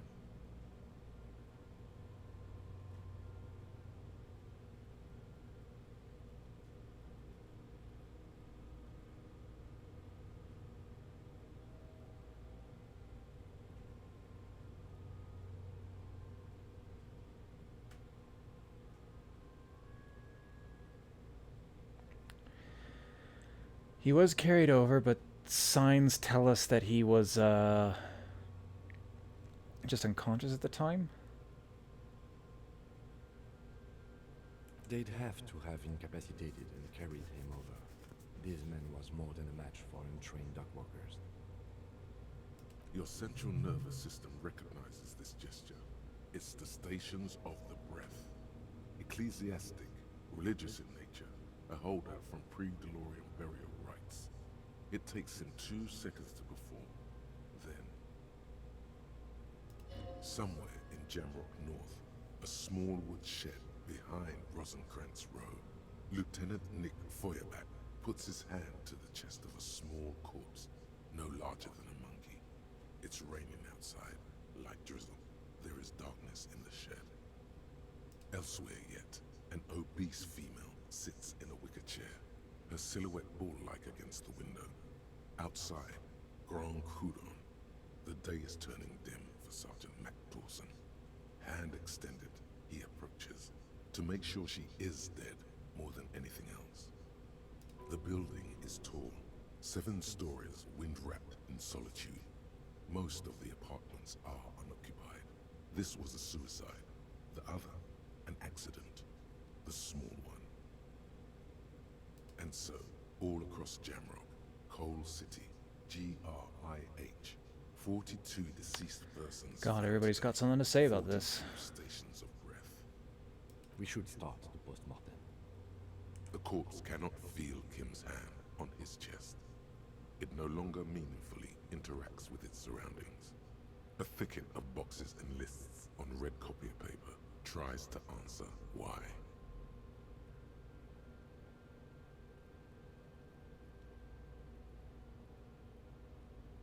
Clothes. The deceased wears armored boots and white briefs. The make of the briefs is Babrodine, I think. Let's see. See? It's happening? Babrodine, yes. Inexpensive. Size M. Color white. The disappointment is palpable. The red-haired thing was expecting something more lurid. The boots are ceramic, vitreous enamel. They are fused to his skin from blood flowing downward post-mortem. Removal of the boots is left for processing. It would be clever of you to omit the boots altogether, sire.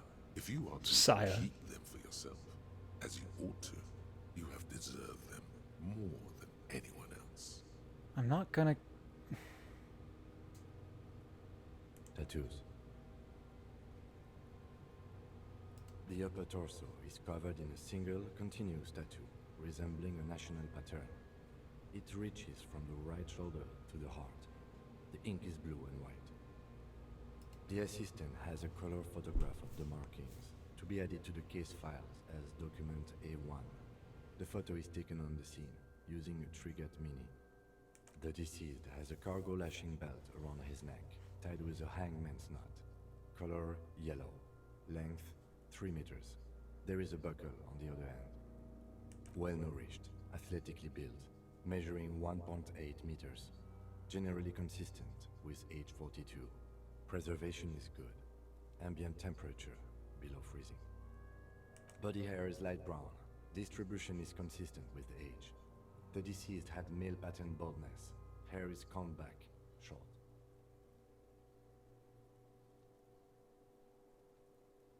Lividity is consistent with hanging. The head is congested. Contusions are present on the head, chest, and thighs. Consistent with stones thrown post-mortem. Low velocity. Little red-haired thing. Fucking low velocity. You think Kuno doesn't know what you're talking about? Velocity was fucking max. Talking shit about Kuno's velocity. In addition, there are bite marks on the face, scalp, and chest, consistent with predation. Ligature mark.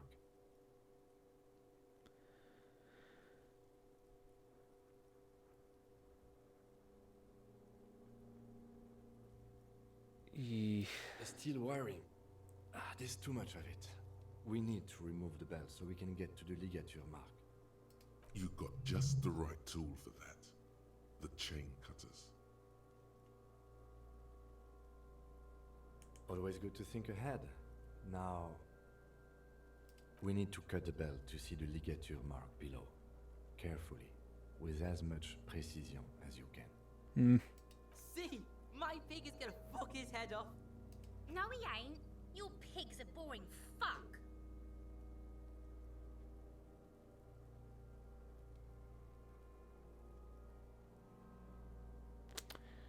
The belt is equally tight around the whole circumference of his neck, swelling over the edges like white bread rising from the east. The knot is the weak spot. The chain cutters fit in there. Steady now, like a flower arranger. 2 cuts and it should come loose. Thank you, interfacing. After some deliberation, you sink the cutters into the knot tying the belt together. You squeeze the rubber handles together, sweat forming on your brow. Snap! The knot is slashed. Another cut and the belt falls apart like a flower bouquet, revealing the dead man's neck and the dark red ligature mark around it. The rope rises to a point, leaving a gap in the ligature mark. The suspension point is in the back of the neck. Hemorrhaging is observed on the skin, above and below the ligature mark. The mark is well pronounced, consistent with a drop from 1 or 1.5 meters. Chest is intact, normal contour. Abdomen is protuberant, pelvis intact, genitalia... No! Let's get up and see! I fucking knew it! Genitalia is male and unremarkable. No evidence of injury. I'll take your word for it, Kim. Back is symmetrical and intact. Upper and lower extremities are intact, but asymmetrical. There are combat injuries on the right hand, thigh, and hip. In addition, I see smaller, residual scars, too numerous to count, covering about 30% of his skin. From wounds sustained over 2, maybe more decades, dispersal and accumulation indicates long and active combat duty. We have a real museum here. Of battles, wars. Last item, hands.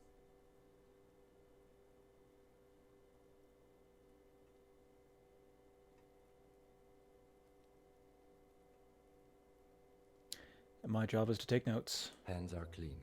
No sign of a recent struggle.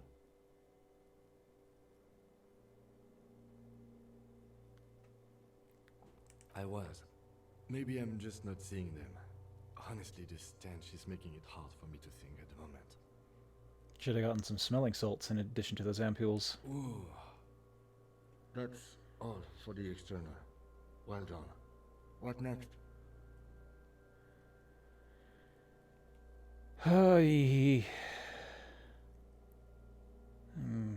Guess we shouldn't skip a step onto the internal examination. I'm afraid we can't continue before we've gone through both the external and internal examination first, thoroughly. Oh, did I miss? I'm afraid we can't continue. Oh, okay. No, it's the first option now. Central nervous system. I have nothing. Do you have anything on this man's central nervous system?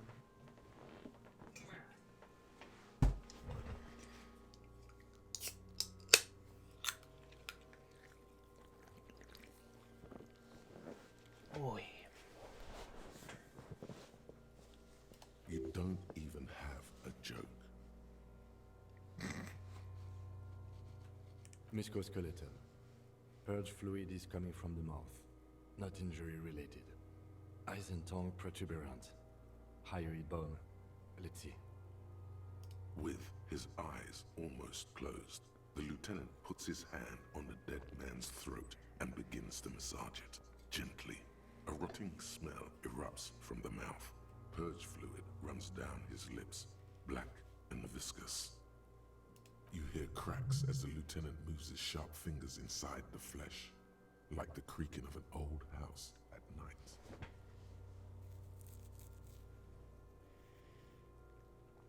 Oh, the locked is that's a check that I failed earlier, and if I put another point into the related skill, then I have another chance to do it. When I'm stronger and smarter and faster.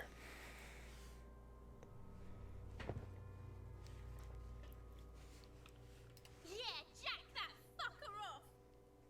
The hyoid bone is fractured. The rest of the musculoskeletal system is intact. Unremarkable. Respiratory system.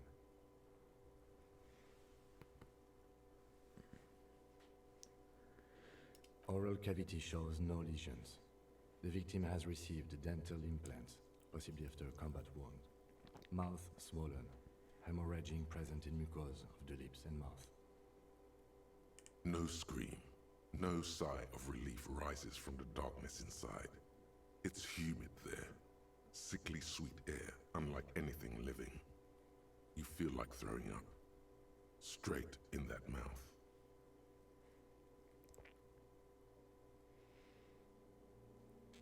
It's hard. You taste stomach acid in the back of your throat. A contraction. Your throat pumps a little something from your stomach and into your mouth. You're forced to swallow, just to keep looking.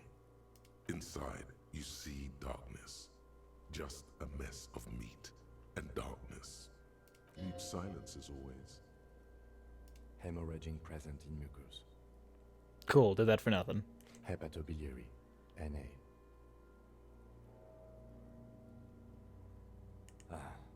Are you a hepatobiliary expert? Neither am I. That's it. All right. Same for toxicology and serology. NA. Cardiovascular. The body exhibits heavy lividity. Blood has gathered in the hands, feet, and neck. Hypostasis is visually consistent with the hanging. Gastrointestinal.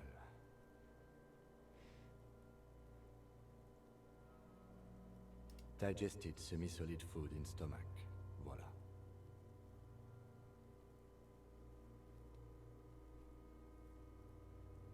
What's next on the list? Yes, this is when I was looking at the corpse earlier and trying to gauge a story from him. If I get some more Inland Empire, I can try that again.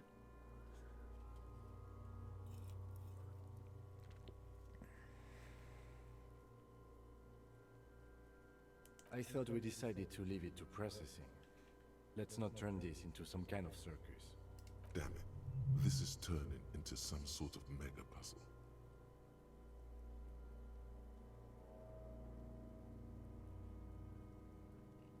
I guess we're done here then. Or wait. No, okay, yep.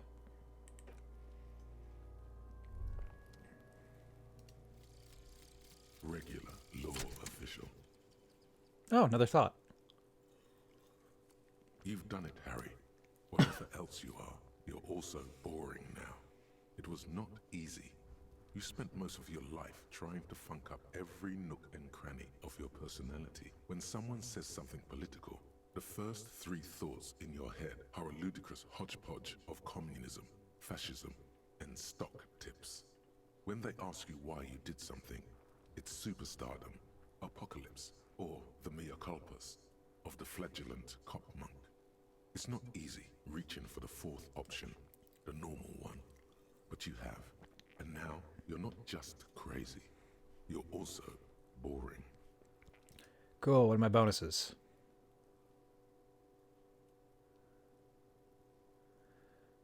I lost my shivers in my inland empire. Nice!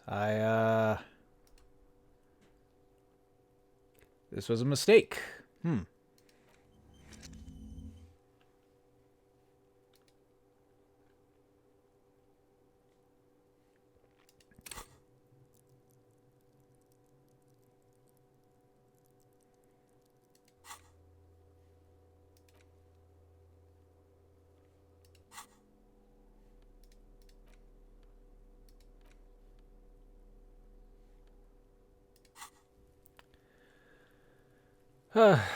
I guess I'll have to go and learn that. Actually, do I have enough right now?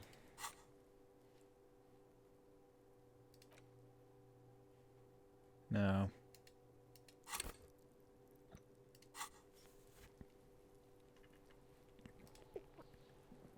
Yes?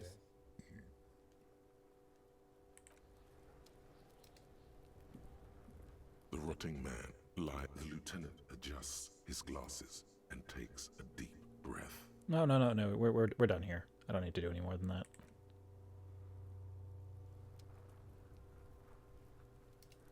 What you gonna do now, Kuno?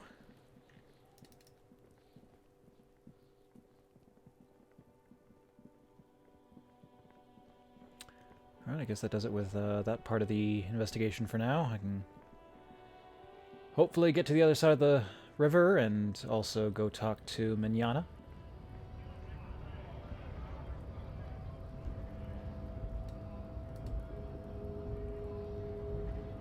Hola, Wandering Man. How can I help you?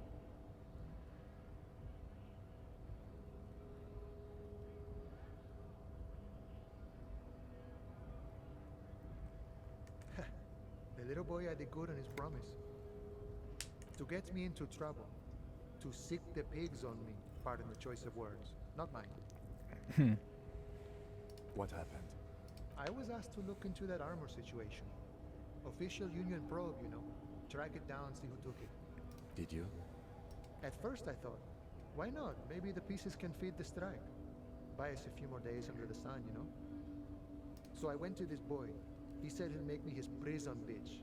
He's got eyes everywhere, the cop's in his pocket, and he's the king of Jamrock. Serves me right for doing menial footwork. I dropped that probe right then and there, and it still got me into trouble.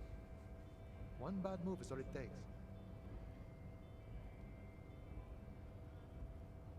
I learned that people don't want to talk to a drunk Union man about some armor. What else? Not much. Technical stuff mostly. That was the interesting part. I did some research into this armadura. Let's say I have friends at the library. I didn't get into the material science, just how it comes off. How does it come off? In parts. 4 in total. The helmet was the first to go. The kid says he tore it off and kicked it into the sea. I believe him. The boots were still on the guy last I saw. Too hard to remove. So, as I count, there are 2 parts missing. The gauntlets and the cuirass. This is where I left off. Too much hassle. More like a job for some militia.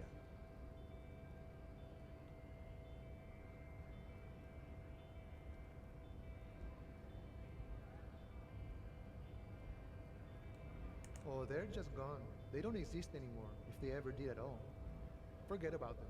I did.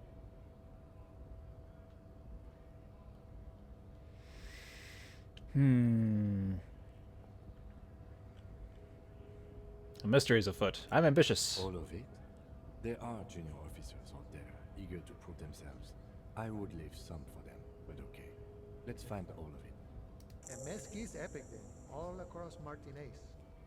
I hope it will be a real bonanza for you. No problem. If you see that kid, thank him from Call Me Mañana. Thank him for showing me the way.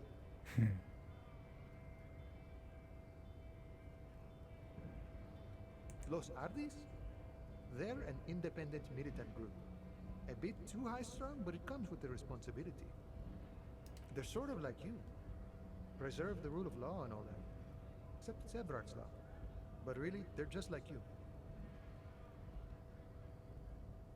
Yeah, the janitor who gave me the key to his apartment said the guy's a bit of an asshole.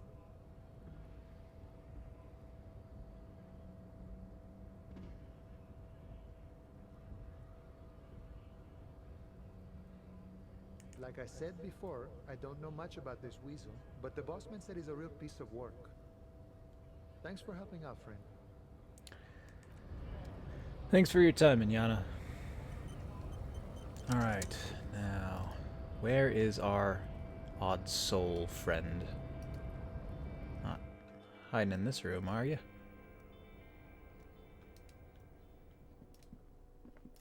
Oh, no, there is a phone here, though, so, that kindly old lady would probably appreciate it.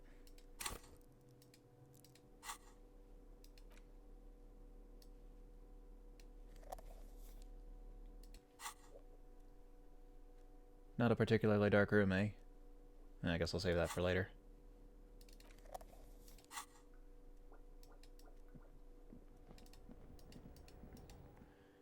Just because you find booze hiding in one turlet doesn't mean you're going to find it in every turlet. Okay. Let's talk to you again, Machine Head. Or Measure Head. Only worsened since I last saw you. You have really let yourself go.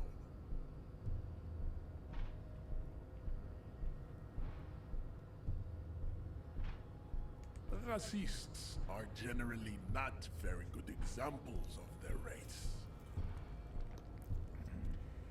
Welcome to Revachol. You hear him yell at a redhead woman visiting the fritter nearby. I am not like them. I am craniometric perfection. I have taken the trouble to permanently draw a phrenologic grid on my skull and features. This should dispel any doubt. Well, nice to see you, Doe. Thanks for stopping by, as usual. Hope to see more of you soon.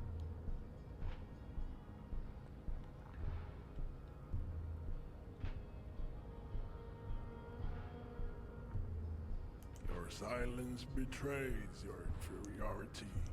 You do not have a reply. You should enter a deep race slumber. Perhaps in 4,000 years, there is need for a servile homunculus. I am not the first line of defense. I am the last. In addition, these so-called Hardy Boys are an effeminate clique of bodybuilders. Their company is spiritually degrading. Well, at least I agree with you on one point. The Hardy manlets are on the pay of the company. I answer to the Union alone. And I do this out of race heroism. Finance is an alien concept to the Simmons. Now leave me be. I must luxuriate in the company of my woman. Such is his wont. I want to look at that box! But he's not going to let me pass.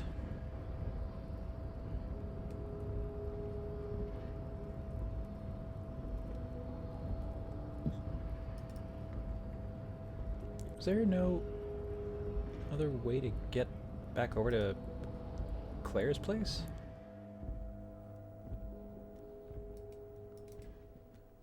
Just these stairs then, I guess. Yep.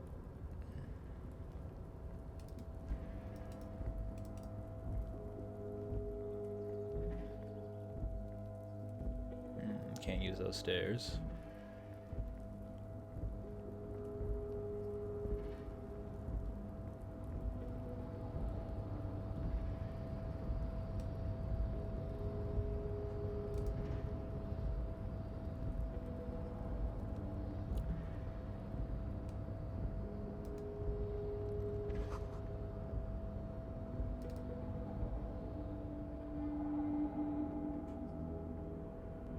Hello, friend. Oh, hey, mister. I knew you'd be back to talk with old Leo here. Yes, I did. Yes, I did. No trouble at all, mister. No trouble at all. It's like that old saying goes, wisdom withers if not shared. And old Leo is always up for sharing. Oh, yes, yes. I leave all kinds of notes for myself. That old head of mine ain't so good at keeping things in no more. I almost forgot about the borscht. Of course, mister. I'm more... Oh, yes. Born and raised in Irish, mister. Mum had to leave my dad after he got a bit violent. Took us here to the new world. I was about 10 then. Too old to lose my accent then. People say us Ubies are up to all sorts of trouble with sheep and other animals and whatnot. I just want you to know there was never any of that where I come from. No, sir. Those are just nasty rumors. Thank you for clarifying that, sir. Doesn't look like there's anything you can tell us. Oh, most we're on a strike. So no one? Not but Titus and his boys got into some drunken trouble and Everard sent them on a nice vacation for a week or so. Oh, I'm not... Him and his boys stirred up something in town. Probably drank too much and got into a fight or... No, I don't think they killed anyone. Let's better talk about something else. Titus and his boys do good work. I don't want to get them in trouble over a little drinking. Completely in the dark. Take it easy, Leo. Ah.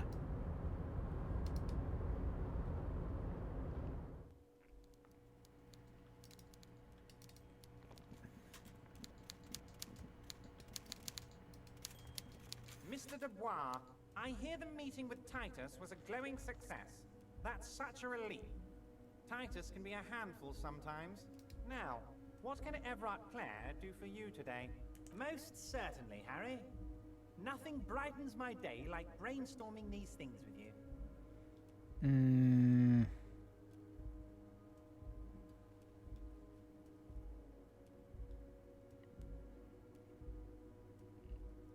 Oh, Liz is a bright one. I paid for that law degree myself, thinking it'll probably turn her all fancy. But hell, Harry, she came back a firebrand socialist. Sometimes she scares me with her zeal.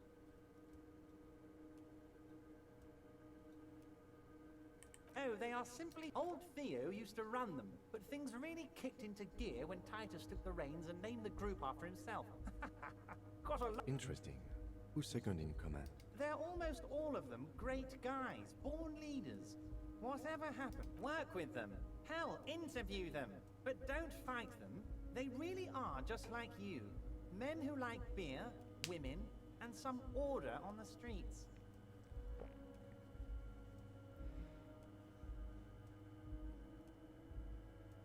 Racist mugs in the trash and in the apartment? You guys are just light years ahead of me. I have so much confidence in the ability of your organization. I'm relieved you're doing this and leaving me to do what I do best. Helping people. With the power of politics. Yes, yes. Do you think this weasel is somehow connected to the murder? Oh, no. I don't cross paths like that. All I want is for you to succeed in your investigation. I would never complicate things for you. Believe me, Harry, he's a nobody. Just your basement variety nobody. Can't imagine him being connected to a high-caliber case like this. But he does live nearby. Maybe it's a pedantic weasel. Fascists are known to be neat freaks. I feel like a real detective right now, Harry. Am I getting this right?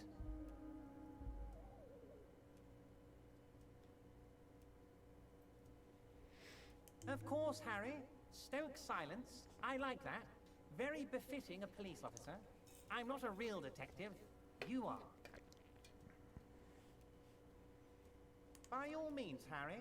What's on your mind? Well, got a little bit of experience for running back to talk with Claire. That's something.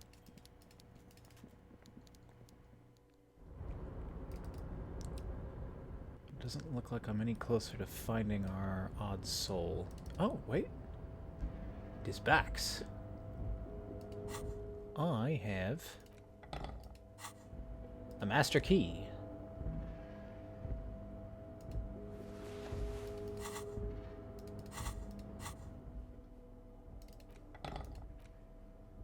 And a new pair of gloves. More half-light instead of electrochem? Maybe.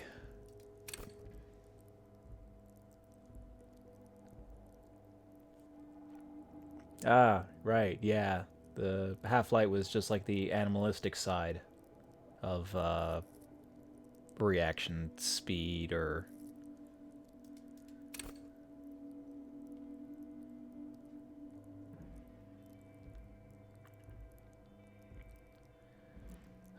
Oh, at the very least, I'd prefer that over electrochem. Helps me with the drugs, not much else. I'm just trying to suppress it most of the time.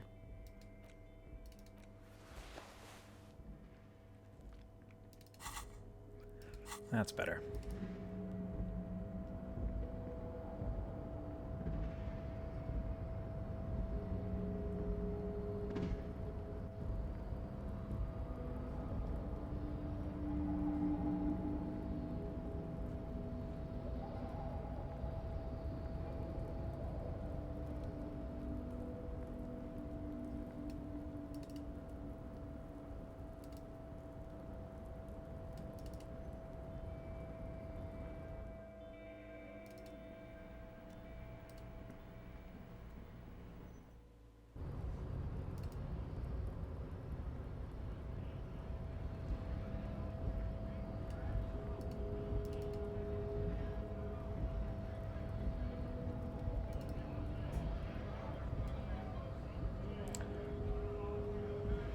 You're probably not the one I'm looking for.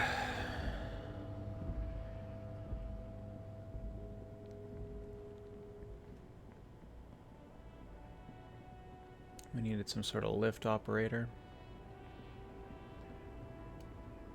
Hey, Granny. How you feeling today? The woman still has her eyes fixed on the photograph, in her hands, in the background. Nothing. No. This one is a monster in disguise.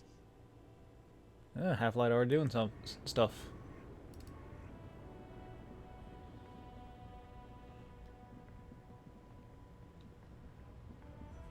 Just need that little push, I guess.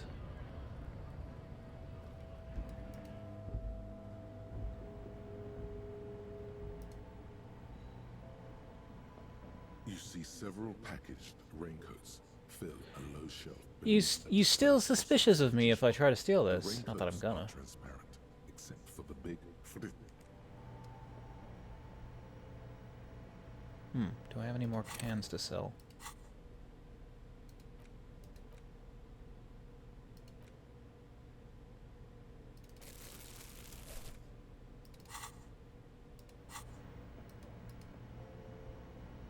The tear machine stands in the corner.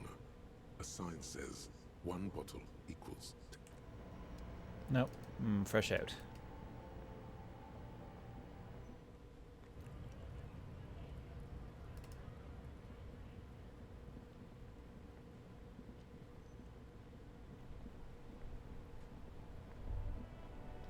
Oh, what's going on here? In the morning light, the white on blue police livery on the motor carriage cannot but catch your eye. Do something important, something murder-related. There's always something important. Doesn't mean you can't take a moment to admire this piece of machinery. Even at a standstill, the unibody Caprice Kanema looks sleek and dynamic. The cabin is tilted frontward to give it a more aggressive, hunched look. Someone has waxed it recently.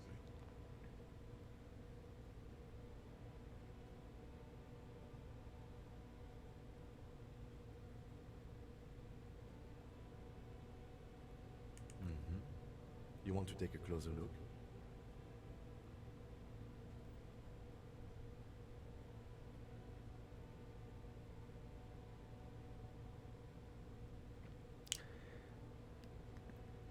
Yeah, act like I know what I'm talking about. 130. I reckon that's a 7-liter V12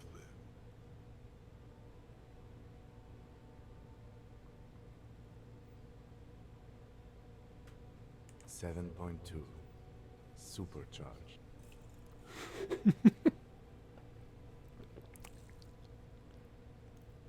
Yes, an extraordinary machine.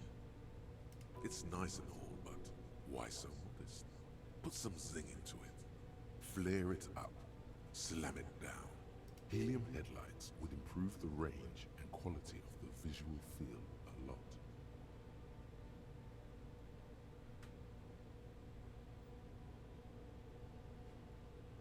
Actually, I have a pair at home. Just haven't gotten around to fitting them yet. I need to lay some wiring for the ballast first.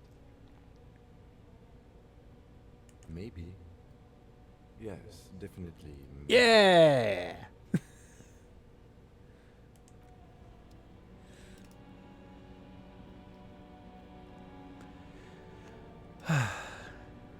So what's the call now? Do we actually like deliver our report via the radio? Pull out toolbox. This is Precinct 57. How may I assist you? No, it doesn't look like it. In the cabin, you see. See if there's been any change with the bridge.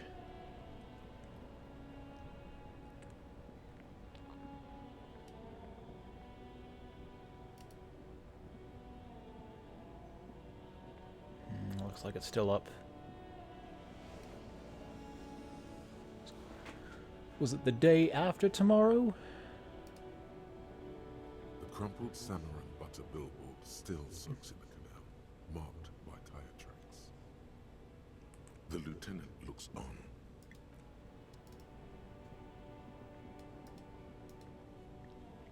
Guess I can see if they've got any pieces in here. What a shirt. All other shirts pale in comparison to the muscular man with antlers and immense Zweihanders. It's the man from Hendal.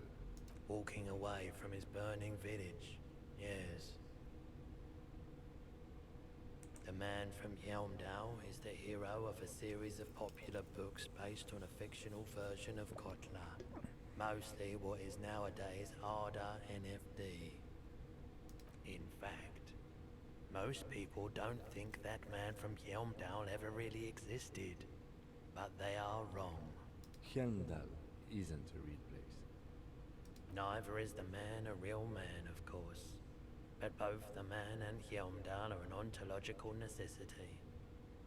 But hey, it's not worth getting into an argument about. 2 real. That's dirt cheap. You should. I lose authority, but I gain physical instrument and shivers. Could be worth it.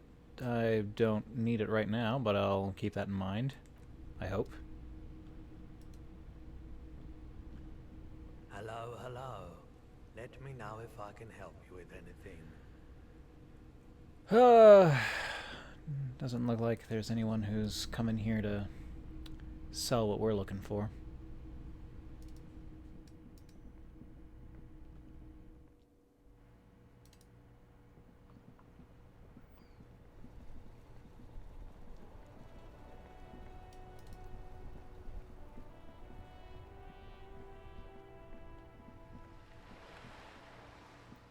You were standing over there before, right?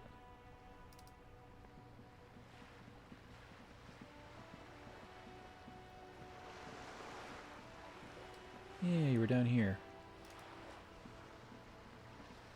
Now, who's that reading?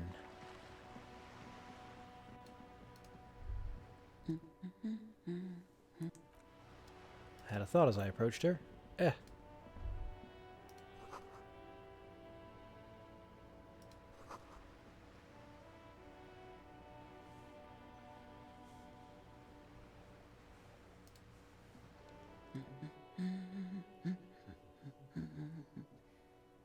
Yes, a sci-fi. Me? No one. I'm just a working class woman. She doesn't really want to be disturbed that much. If she's such a working class woman, why isn't she working?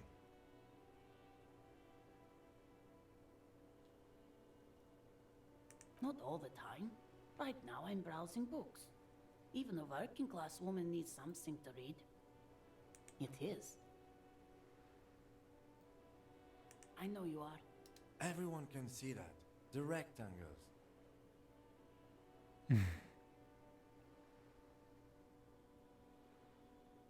Mm-hmm. Okay. What with? What with? A lot of things. For example, people tend to go missing. The woman before you nods and returns to her reading. Bit of an odd line of questioning. Gotta throw people off.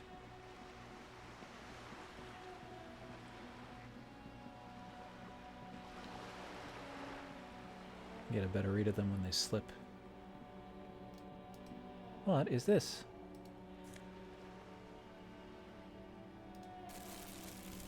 It's just, okay. It's just something sitting in there.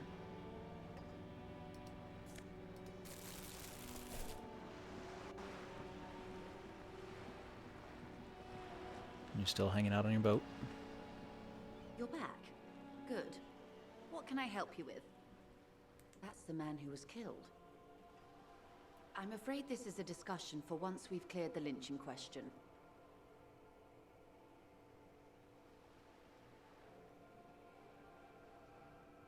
Better not tie the fourth day to the bat's day on this.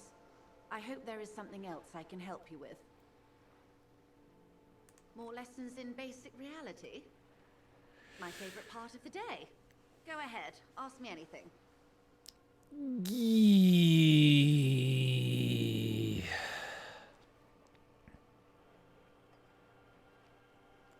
It's better. It's still not liking my odds.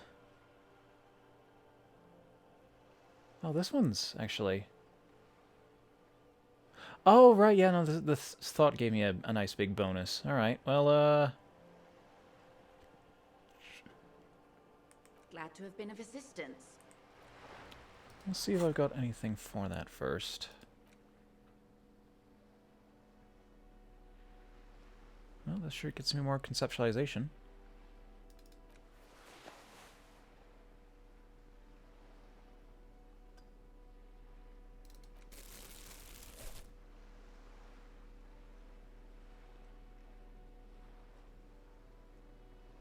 Alright, yeah, that's as good as that's gonna get. You're back. Good. What can more lessons in basic reality? What is Boom. all of this? The scent, the sound, the air. What world? The only one, I suppose. The world of matter. And its pale antipode. The camera of her mind glides over the surface of the water. Great bodies of water. Forest-covered surfaces. Clusters of light where the cities lie. You've seen the montage. We all have. This world is enough. There is a term of endearment they coined for it, in the DeLorean century, when humanity was high on this world, discovering more and more of it, these archipelagos included. Elysium.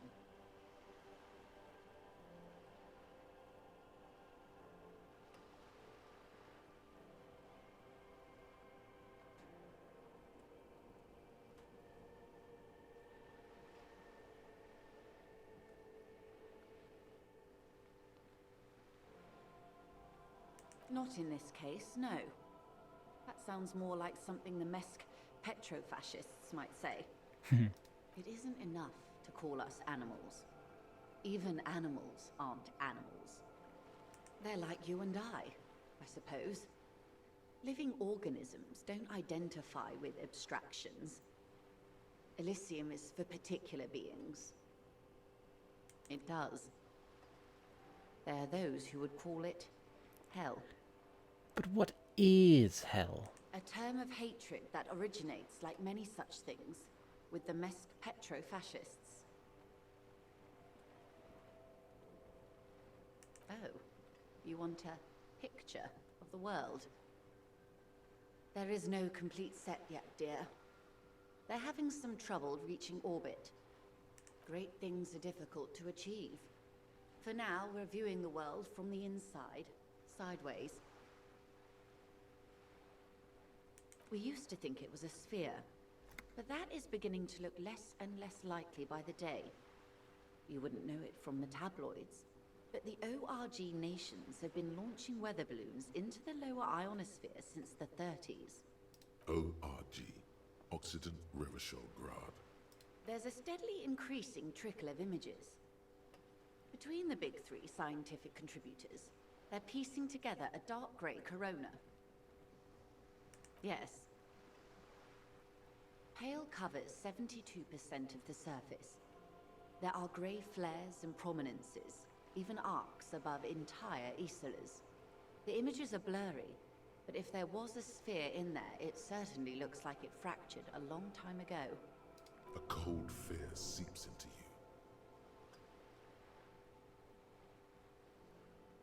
They say there is a rarefied envelope of matter surrounding the darkened disk of our planet.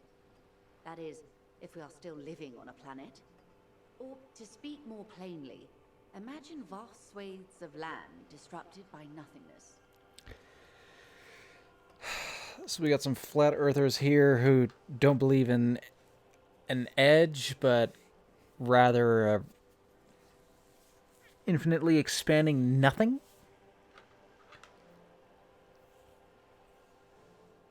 I am sorry, dear.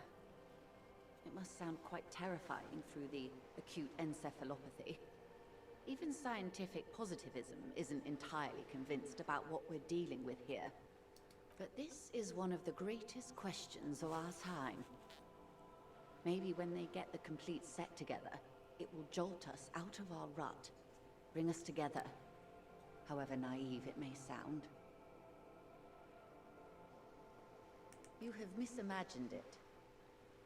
I don't have the power to convey to you the effect and geometry of the images that depict our world from below low orbit. It's like the crowning of the world. It's insane. Very disco. You'd love it.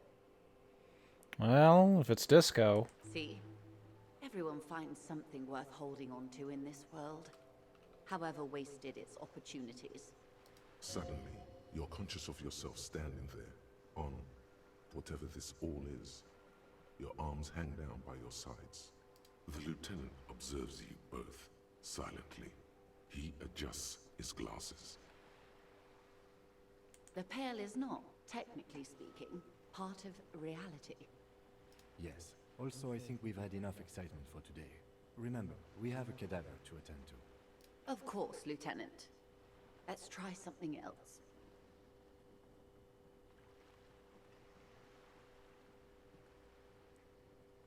Ma'am, remember you are dealing with a very sensitive and impressionable police officer who is still recovering from a recent medical episode. The Lieutenant's right. Let's change topics.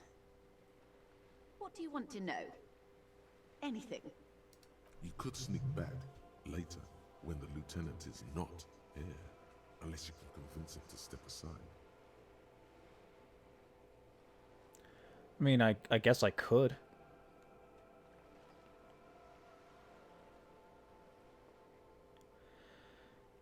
Kim, if you don't mind.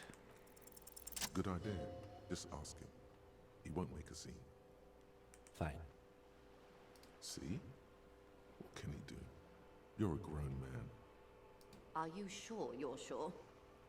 Your colleague seemed adamant. Okay. The Pale is the most dominant geological feature of the world, Detective. The separative tissue between the islas. It is the inter-islary mass. Isla is a Messinian word for a continent of matter, enveloped on all sides by the Pale. Also, isolation, or landmass. We used to believe there was only one. In the last 4 centuries, we have discovered 7. Mundi, Seol, Samara, Ilmara, Grad, Katla, and this, Insulinde. an oceanic isola. It comprises mostly of water. Moindi is the largest, Katla the coldest, Insulinde the bluest. What can I say? Each is perishing and dear. Achromatic, odorless, featureless. The Pale is the enemy of matter and life. It is not like any other, or anything in the world. It is the transition state of being into nothingness.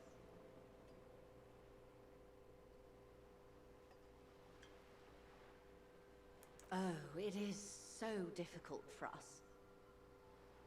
A squall of birds. Hardware operating in the harbor. Firm. Self-evident. It is possible to force dimensions on the Pale.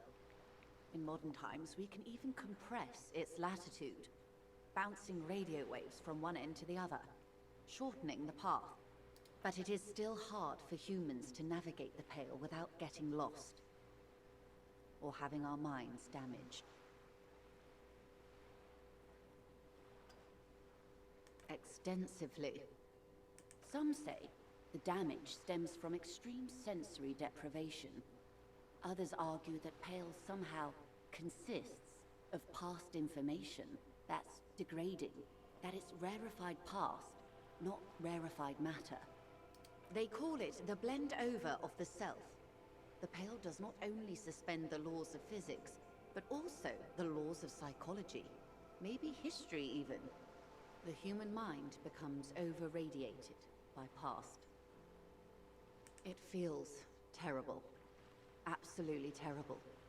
International standards strictly limit civilian travelers to 6 days of Pale exposure per year. It's more for her. Way more. No, nameless detective of the Citizens Militia. I am a member of the Entreprenetic Business Class. I'm cleared and trained for 22 days of Pale transit annually.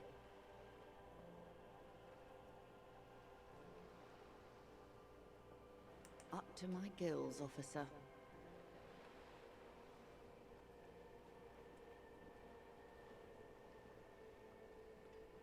Entreprenetics is the scientific study of the Pale, or a recent iteration of it by way of Grad. The study of the Pale reaches back 6,000 years. The Pericarnassians called it the Western Plain. Guess I see where your area of expertise is. Successful navigation of the Pale relies not just on technical know-how, but intensive psychological preparation. Some of these tactics have been known for thousands of years. Nothing. We remain powerless before the Pale. The only real advance in Pale transit is the speed with which an aerostatic craft can pierce it. Less exposure leads to less effects later. Hybrid airships, detective. Conventional rotors or jet engines no longer add velocity after the point of reference for motion is suspended, once you've crossed from near Pale to far Pale. In essence, we throw them in and they come out the other end. If we throw them precisely. Then they don't. Gone, like a skipping stone beneath the surface. The Pale outweighs reality 2 to 1. There is more Pale than there is matter, and the ratio is slipping. What do you think, detective?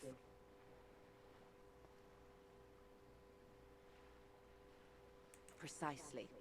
One of the few measurable effects of the Pale is that it is expanding at an unknown rate. An intuitive conclusion of that development is that one day the Pale will cover everything. But this sort of talk is mostly left to extremists. Most people, and indeed most private and government sector organizations, entire civilizations and religions even, find handy ways to ignore or downplay that knowledge.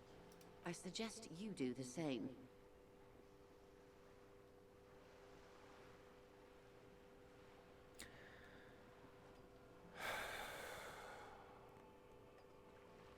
I feel like they wouldn't make this so hard to come across if it weren't important, so It's difficult to the more I know, the describe better. or even measure. Something whose fundamental property is the suspension of properties. Physical, epistemological, linguistic.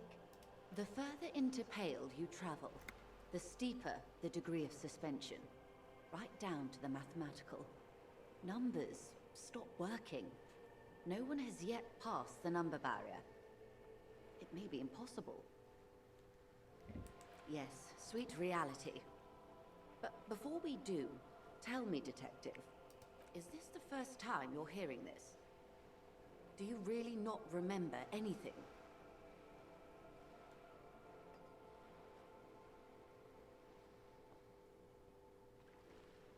Then tell me, what do you think of the Pale?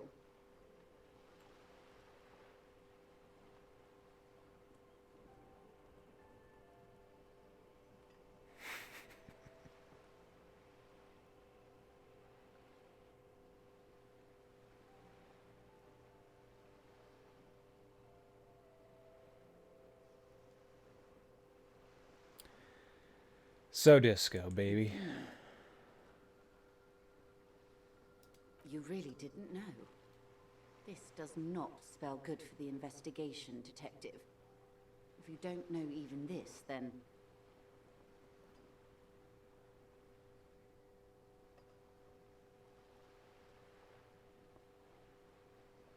I hope so. I truly do. If I may suggest, hold on to your colleague, Kitsuragi.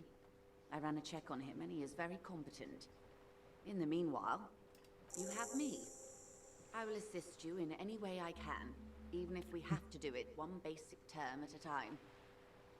Good. You have not passed out from it. Perhaps I worried for nothing. Are we still on the reality lowdown, or should we do actual police work now?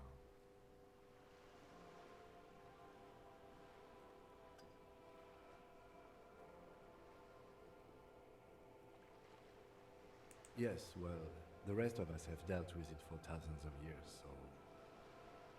You will have to deal with it, too, the Lieutenant thinks.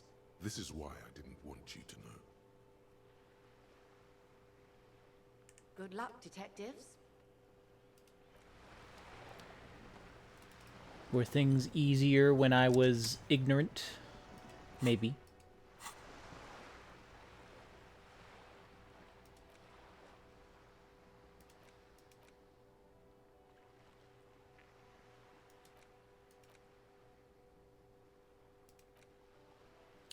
Yeah, this one's not giving me any benefit whatsoever. That'd be fine if I was running around with some 1s and 5s.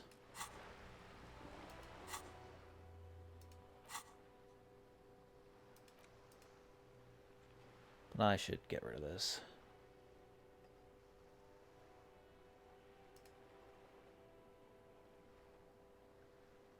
So long, farewell. Now I have an open slot. Next time I experience a thought, I can just work right on it.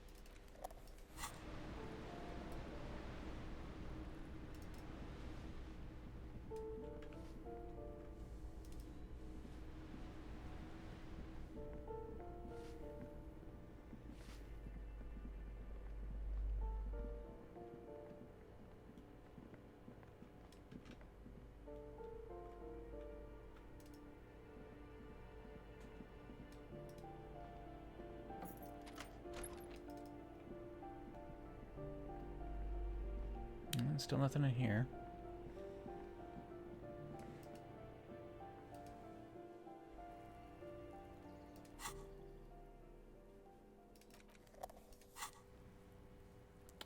And I was looking for...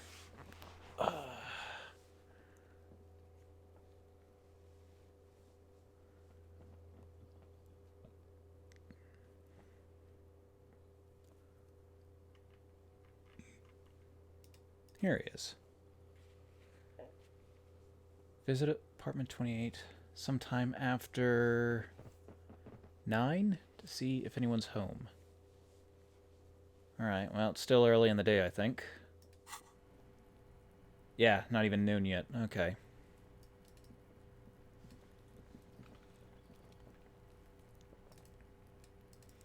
So then nothing to concern myself with now. Oh!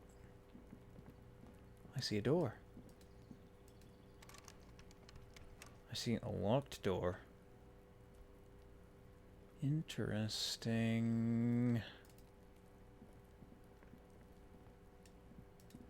Don't think I need to start breaking into any rooms just this second.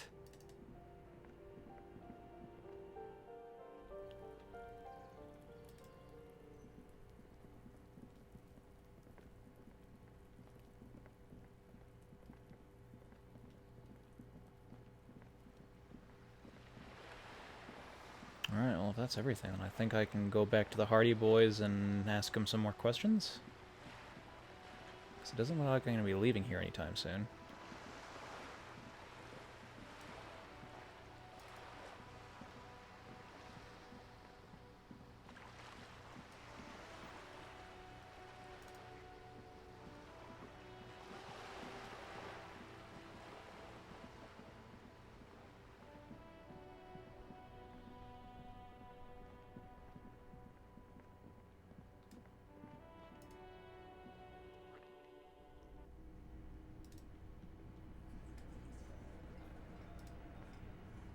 Looks like the circus left town, but the clowns are still here.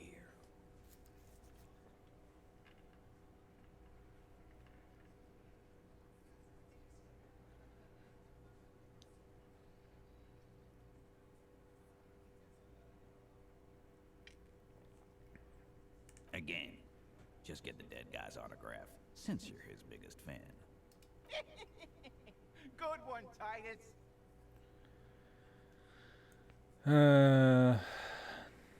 Just be drawing up old information. We hanged him up. The autopsy showed. The lieutenant goes. Look, I'm not gonna play 20 questions with you, capo. I'll say it again. We killed him. Yeah, I knocked him out. Came up behind him and clapped him in the back of the head. He went down like a sack of sand. That's right, lawman. And then we hanged the fuck.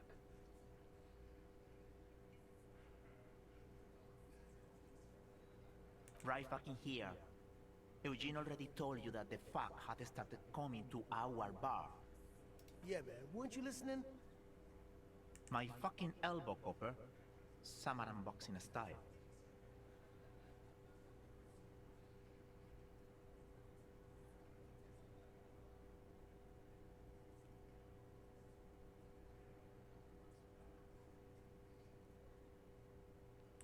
No, of course. Fuck off, Shank. Keep your eye on this powerful guy.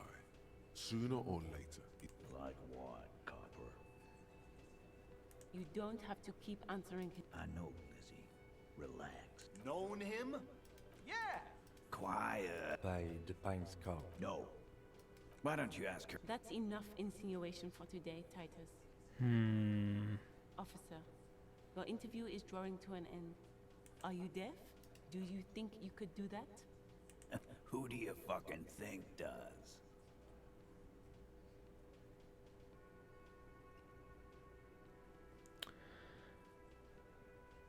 Let's point a finger at the sweaty Angus. man turns red and looks first down, then around him, apologetically.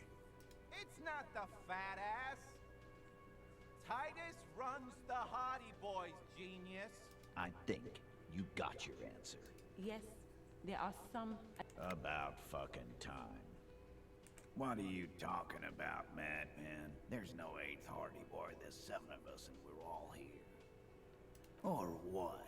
You want to be the 8th Hardy Boy? We ain't hiring. Actually, boss, we've been talking and we think she could maybe... She? So there's an 8th Hardy and it's a hardy girl. Who might it be? Elizabeth? The gardener? Shut the fuck up, Glenn! I do the talking here. Now what the fuck do you want, cop? So let me get this straight. There is an eighth Hardy boy. It's a she, and you don't like us talking about her? The right victim? That's right. We're not talking about this. This is a private Hardy Boys matter. Nothing to do with your shit. And you're not cops here. Don't go digging around if you don't want a bullet in the back of your head. I'm watching you. You found my gun. Good. We are all watching each other. Officer, your question.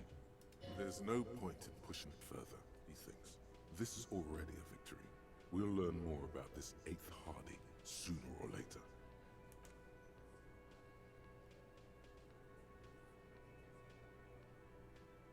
Is it you? I've got nothing to say to you. Why are you wasting your time? No. My answer is no. Come on, Lizzie.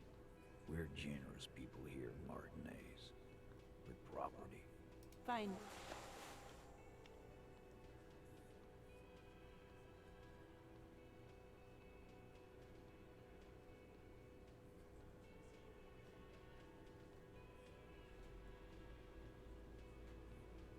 Don't thank her. Thank me. Yeah, don't you forget. T did you a favor, Popo. I am not. You could be, Liz. You could be anything. You could even be a model. Even a mod? Glenn, I went to law school. I am an attorney. He's right. With a face like that, she could be on the cover of Le Debutante International.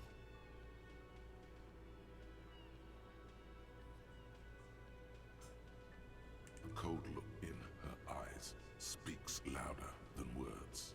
She is not amused.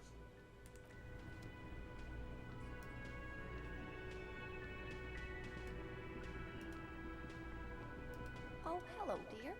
There you are again.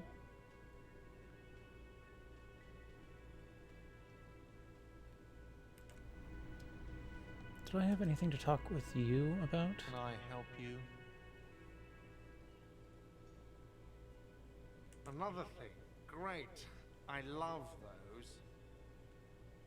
Yes, and the phone company is taking its sweet time sending someone to fix it. Losers.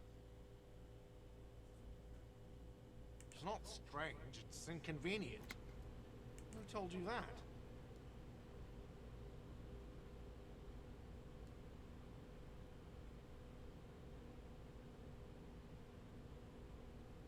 Fine, yeah. It looked like someone had messed with the wiring. It was shortly after the hanging, but I don't know if it's at all related. Plenty of assholes around here who aren't murderers. If you do find out who cut the line, though, let me know so I can forward them the repair bill. What are you, a cook now? That's none of your business.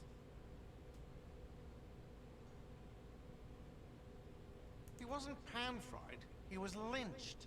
What could the kitchen possibly have to do with... Fine, okay. The kitchen is closed until 1 p.m. because the cook is... Yes? Oy. Is that mystery woman ever going to come out of her room, I wonder? Doesn't really seem like it.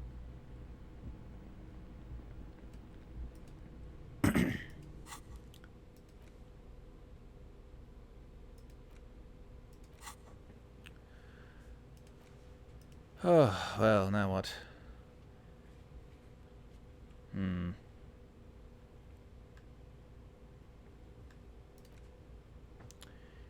Told Lena Morel is missing because of the broken water lock. She's still worried he hasn't come back. Right. Ooh, getting authority is going to be pretty hard.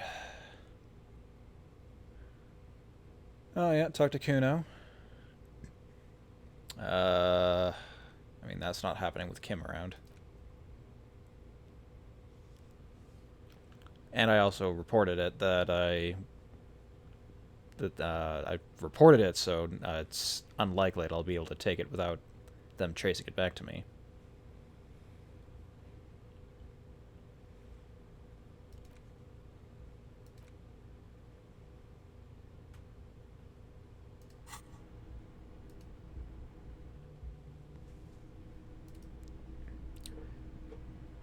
And go talk to Kuno. I can maybe perform some more work for the autopsy.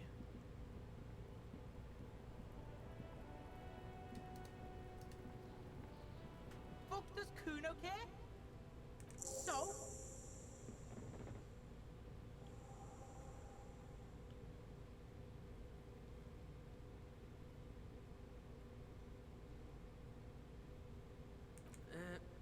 Fuck? Okay. Kuno's a giver like that, yes? Kuno sent your fat ass running around like jello. Look, Pig. Kuno sent you to rough some people up. Kuno played you. That happened. Now you and Kuno should move on. Good idea. Yeah, that's what Kuno said. Don't be saying what Kuno said back to Kuno. Get the fuck out of here, Patterson Kuno. After this shit, you better have something real interesting to say if you want to stay in Kuno's face. Yeah, real interesting.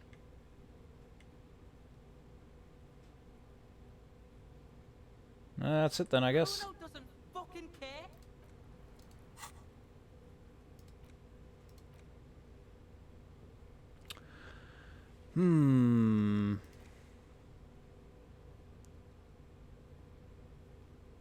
Oh, I can ask him about that once we're done here. That's going to be on the other side of the bridge. I need to find a bull. That'll happen automatically, so long as I've got 20 real.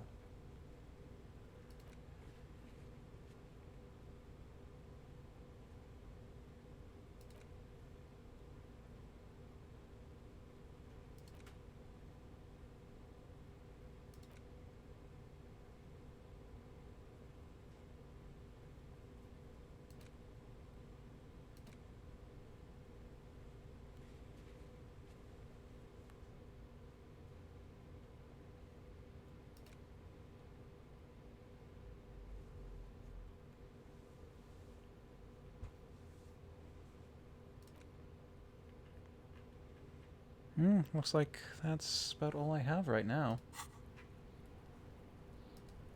Back to the body.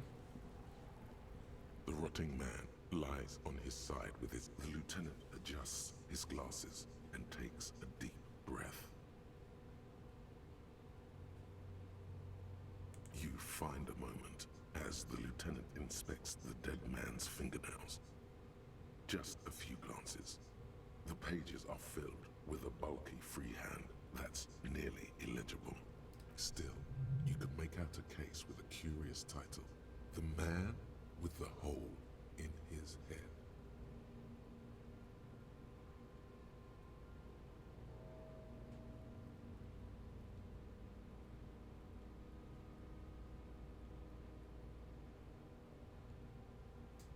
It's very hard to draw conclusions.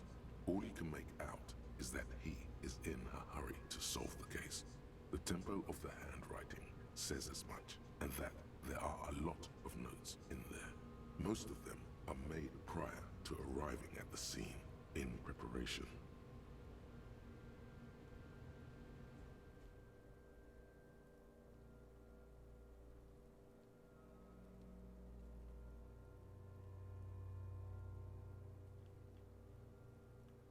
Maybe you're imagining it, but there are some remarks in there, and they're not all negative. You're referred to as the 41st by your station number, and the 41st comes off as a moderately competent detective. When I can remember who the hell I am. Maybe you are a moderately competent detective. This appears to be a case investigated about 3 weeks ago. A workplace accident. The titular character's wife tries to get compensation. The company was not forthcoming. It's hard to make out if the hole was fatal. What?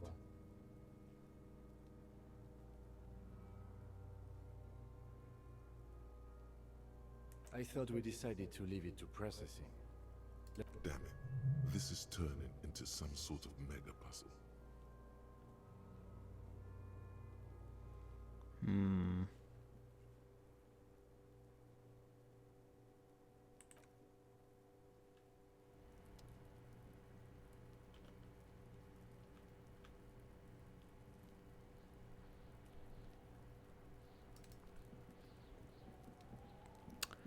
Kind of drawing a blank on what to do or where to go right now.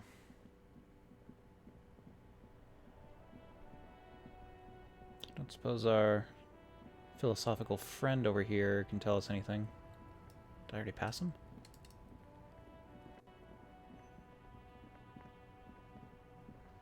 Yeah, for some reason I just don't think it's you. Now it's turning into a kind of a snow limbo, man. What's on your mind? He ain't one of us drivers. It's easy to see he's telling the truth. He's kept his nose out of the dark stuff. The man taps his fingers rhythmically. It's like whatever's going on over at the docks. Going on strike would probably help you dodge a bullet. Some pretty wild stuff, I hear. Like a giant new power crane in half the company? I forget what exactly. Good on them, I guess. I've heard talk there's a company rep in town, too. Like a strike negotiator type. They know what's up. Precise demands and so on. They want to keep that money flowing in, my man. Ka-ching. Anything else? Yeah, this ain't really my area of expertise. Us lorry drivers, not my thing. What's better than chasing transient pleasures? The more he tries his best to look nonchalant, but there's a rigidity in him, as if trying to conceal something warm and deep beneath a cool exterior. Oh, high-grade narcotics, illegal firearms, stuff like that. Can't even get a few jokes past you, my man. I've got another haul of found cargo. Mostly sporting goods, tracksuits, and that kind of thing. They usually get shipped to Grodd in the Occident, though we've been making headway in the Il-Moran market lately. This rockin' beauty. Sure is, like a rash you can't get rid of. You interested in heavy-duty cargo machinery?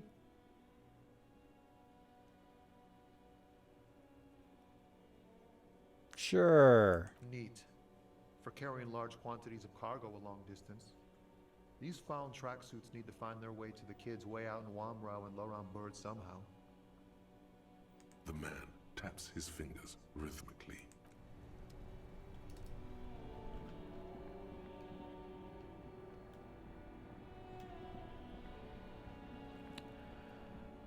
Where to go, what to do, who to talk to. Probably not you. Looking for something odd? Come to tell me to fuck off again?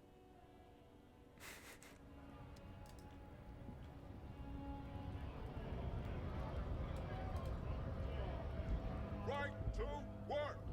Right to work! Shame on you!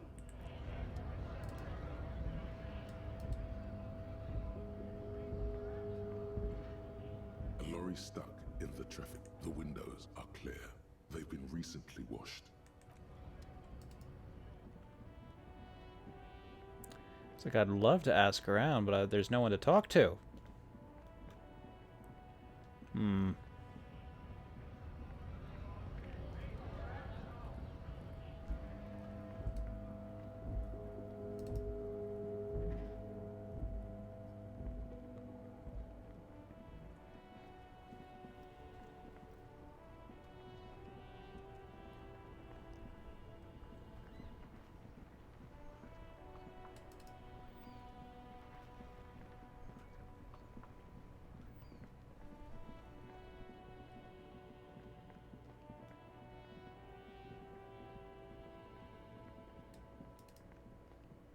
Like, we're still not getting across this bridge anytime soon. So I don't know what there really is for me to do here. G'day to you, officers. A rusting... This panel usually closes.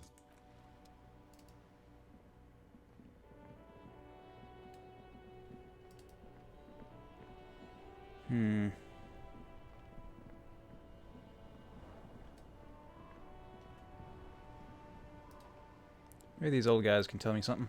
I have really outdone myself. Yes, that's what you need, Gaston. More padding on that fat ass of yours. I hope your heart gives out. Honey, it's a little pleasures. Life doesn't need to be a struggle. Hello, officer. How might I be of assistance on this fine day? Let me think. I heard someone was hanged and left on a tree for a week. But that's all I know, really. Of course, officer. Oh, sweet Jenny. She was the finest woman in all of Revachol. Maybe the entire world. Do not defile her memory, Gaston. Let her rest in peace.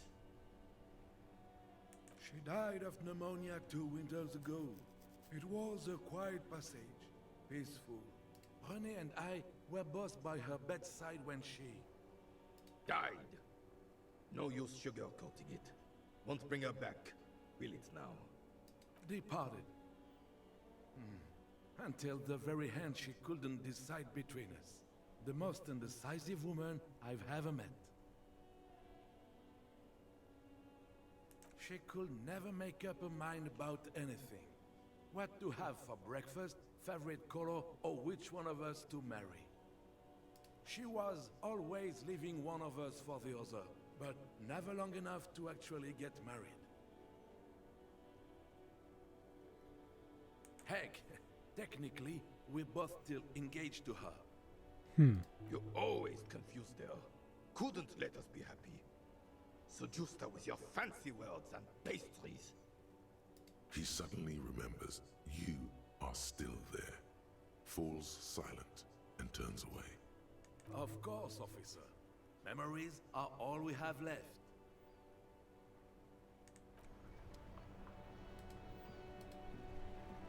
We're still waiting for a replacement for the bull you sent sinking.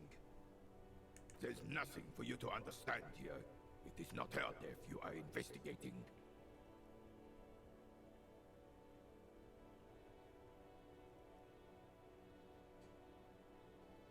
His face is motionless, like a marble mask. He doesn't comment. He's got nothing more to tell me.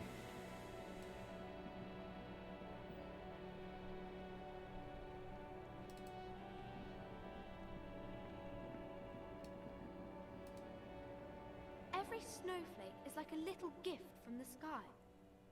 Oh, that's Auntie Billy. She's nice if a bit distressed. I think she is a bad husband. Not very nice or helpful.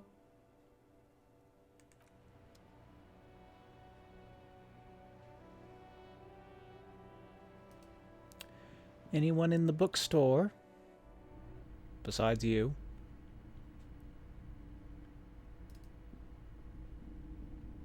I'd love to see what's behind that curtain. That'll be a bit of a problem with her standing right there, though.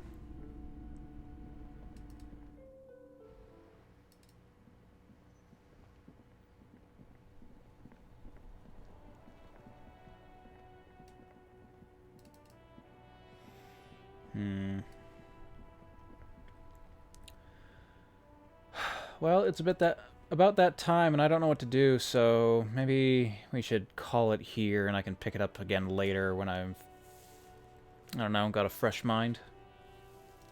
I'll just run over my list one more time. I can do that pretty soon.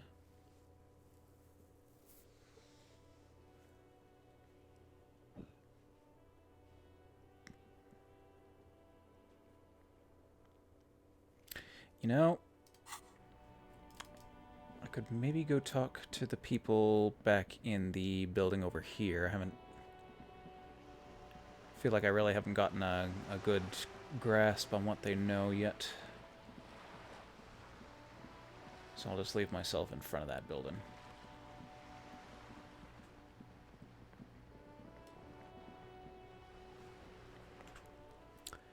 Save the game.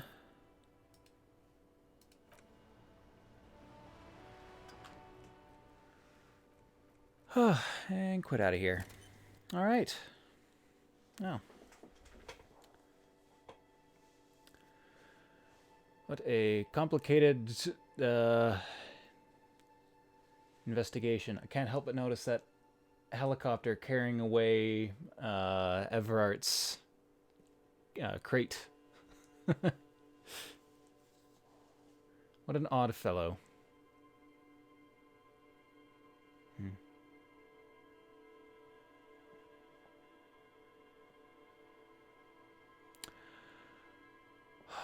What a beautiful and bizarre game. Now, hopefully we'll make better progress next time. I should be back here again on Friday. Yeah, Friday.